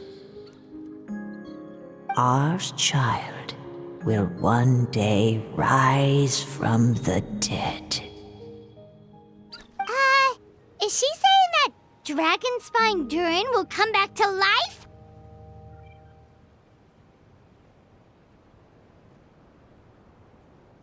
I only heard it in a memory, so don't hold me to it. Understood. My recent observations at Dragonspine lend credence to this prophecy as well. Durin's heart has slowly but surely been growing in vitality. The process is extremely slow, but the trend is clear.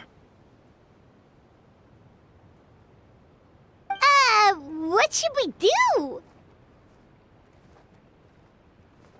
To start with, plan for every potential scenario, including, of course, the worst-case scenario.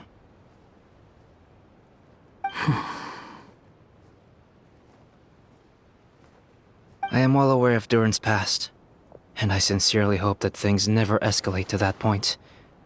Still, we need to be prepared for every possibility. If the prophecy is true, and Durin's heart will one day beat again, I'd like to hope that whatever rises from the dead is no evil dragon. If you understand what I mean. Kind of? But not really. And so, when the time comes, Mr. Hat Guy, will you and Simolanka's Durin be willing to lend us a hand in our hour of need? Huh? What's this got to do with me? You saved the Durin of this world. I don't see that as a mere coincidence. If there is any meaning to be read into the actions of the three goddesses, beyond fairy tale whimsy alone, I can only boldly speculate that the fate of this reflected world may have a reciprocal effect upon our own world.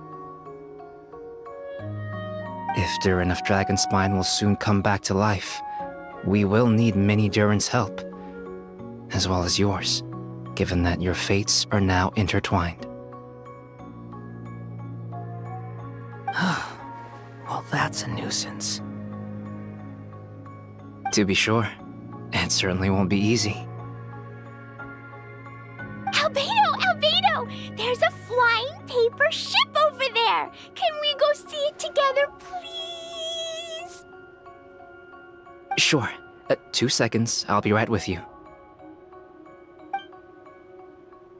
Please give my suggestion some thought, Mr. Hat Guy.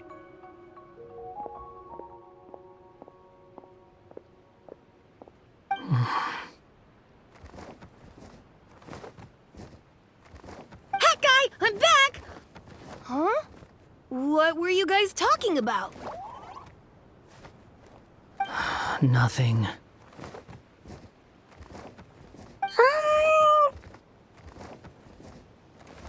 Huh. Okay then. Let's go join the others. Everyone's going to check out the new origami ship.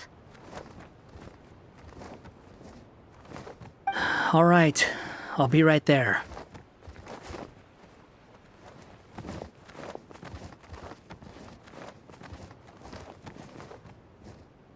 Why would I be? Do I strike you as someone who cares about other people's issues?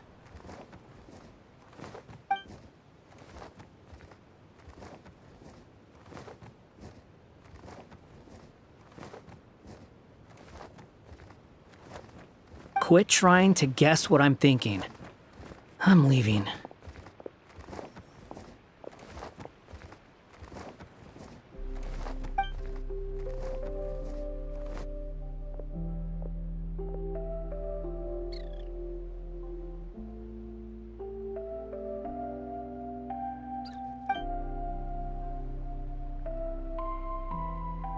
Aww, what a lovely little boat! The forest fairy helped us make it. I just realized there's a lot fewer people around the Broken Sea now. Guess most of them have made their way back to the Metropole. Does this boat have a name? I can't see one anywhere. Huh? A name? Every boat has a name. At least, all the ones I've seen before. They're usually symbolic names that represent something aspirational.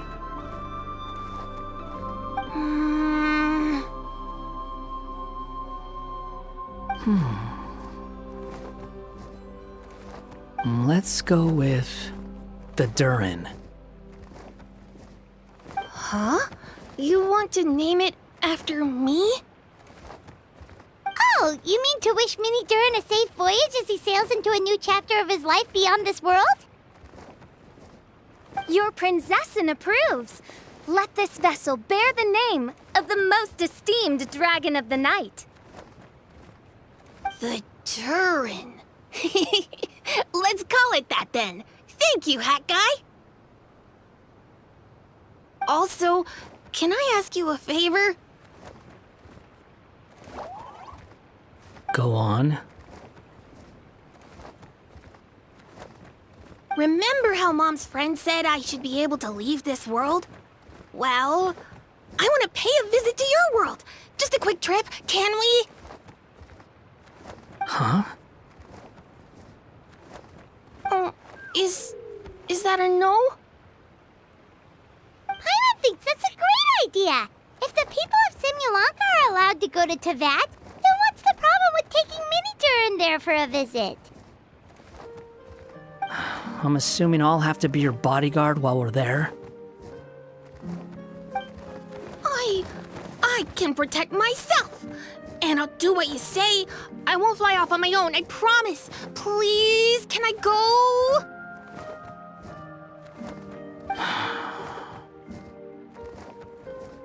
It'll be up to you to stick close. If you disappear on me, don't expect me to come looking. Got it! I'll stick close! Why don't you take the Durin?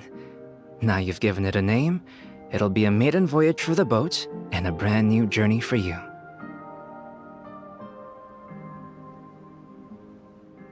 Are you leaving, Mini Durin? Okay. Well, make sure you come visit me in Mondstadt so we can play together again. Klee will draw you a map to show you the way. Though our time together has been as fleeting as a ray of light in the depths of the long night, the Imanakreich will welcome you with the grandest of music ceremonies on the occasion of our next reunion. As surely as the stars in the sky watch over us, we shall meet again. What Mein Fräulein means is that you're always welcome to visit her at home as well. Cool! Ah, I have so many new friends now! I'm so happy! Are you done yet? If you want to leave, then get over here.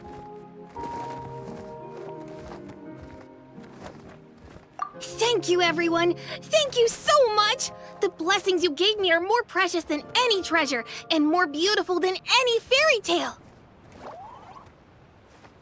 Next time, it will be my turn to make your wishes come true!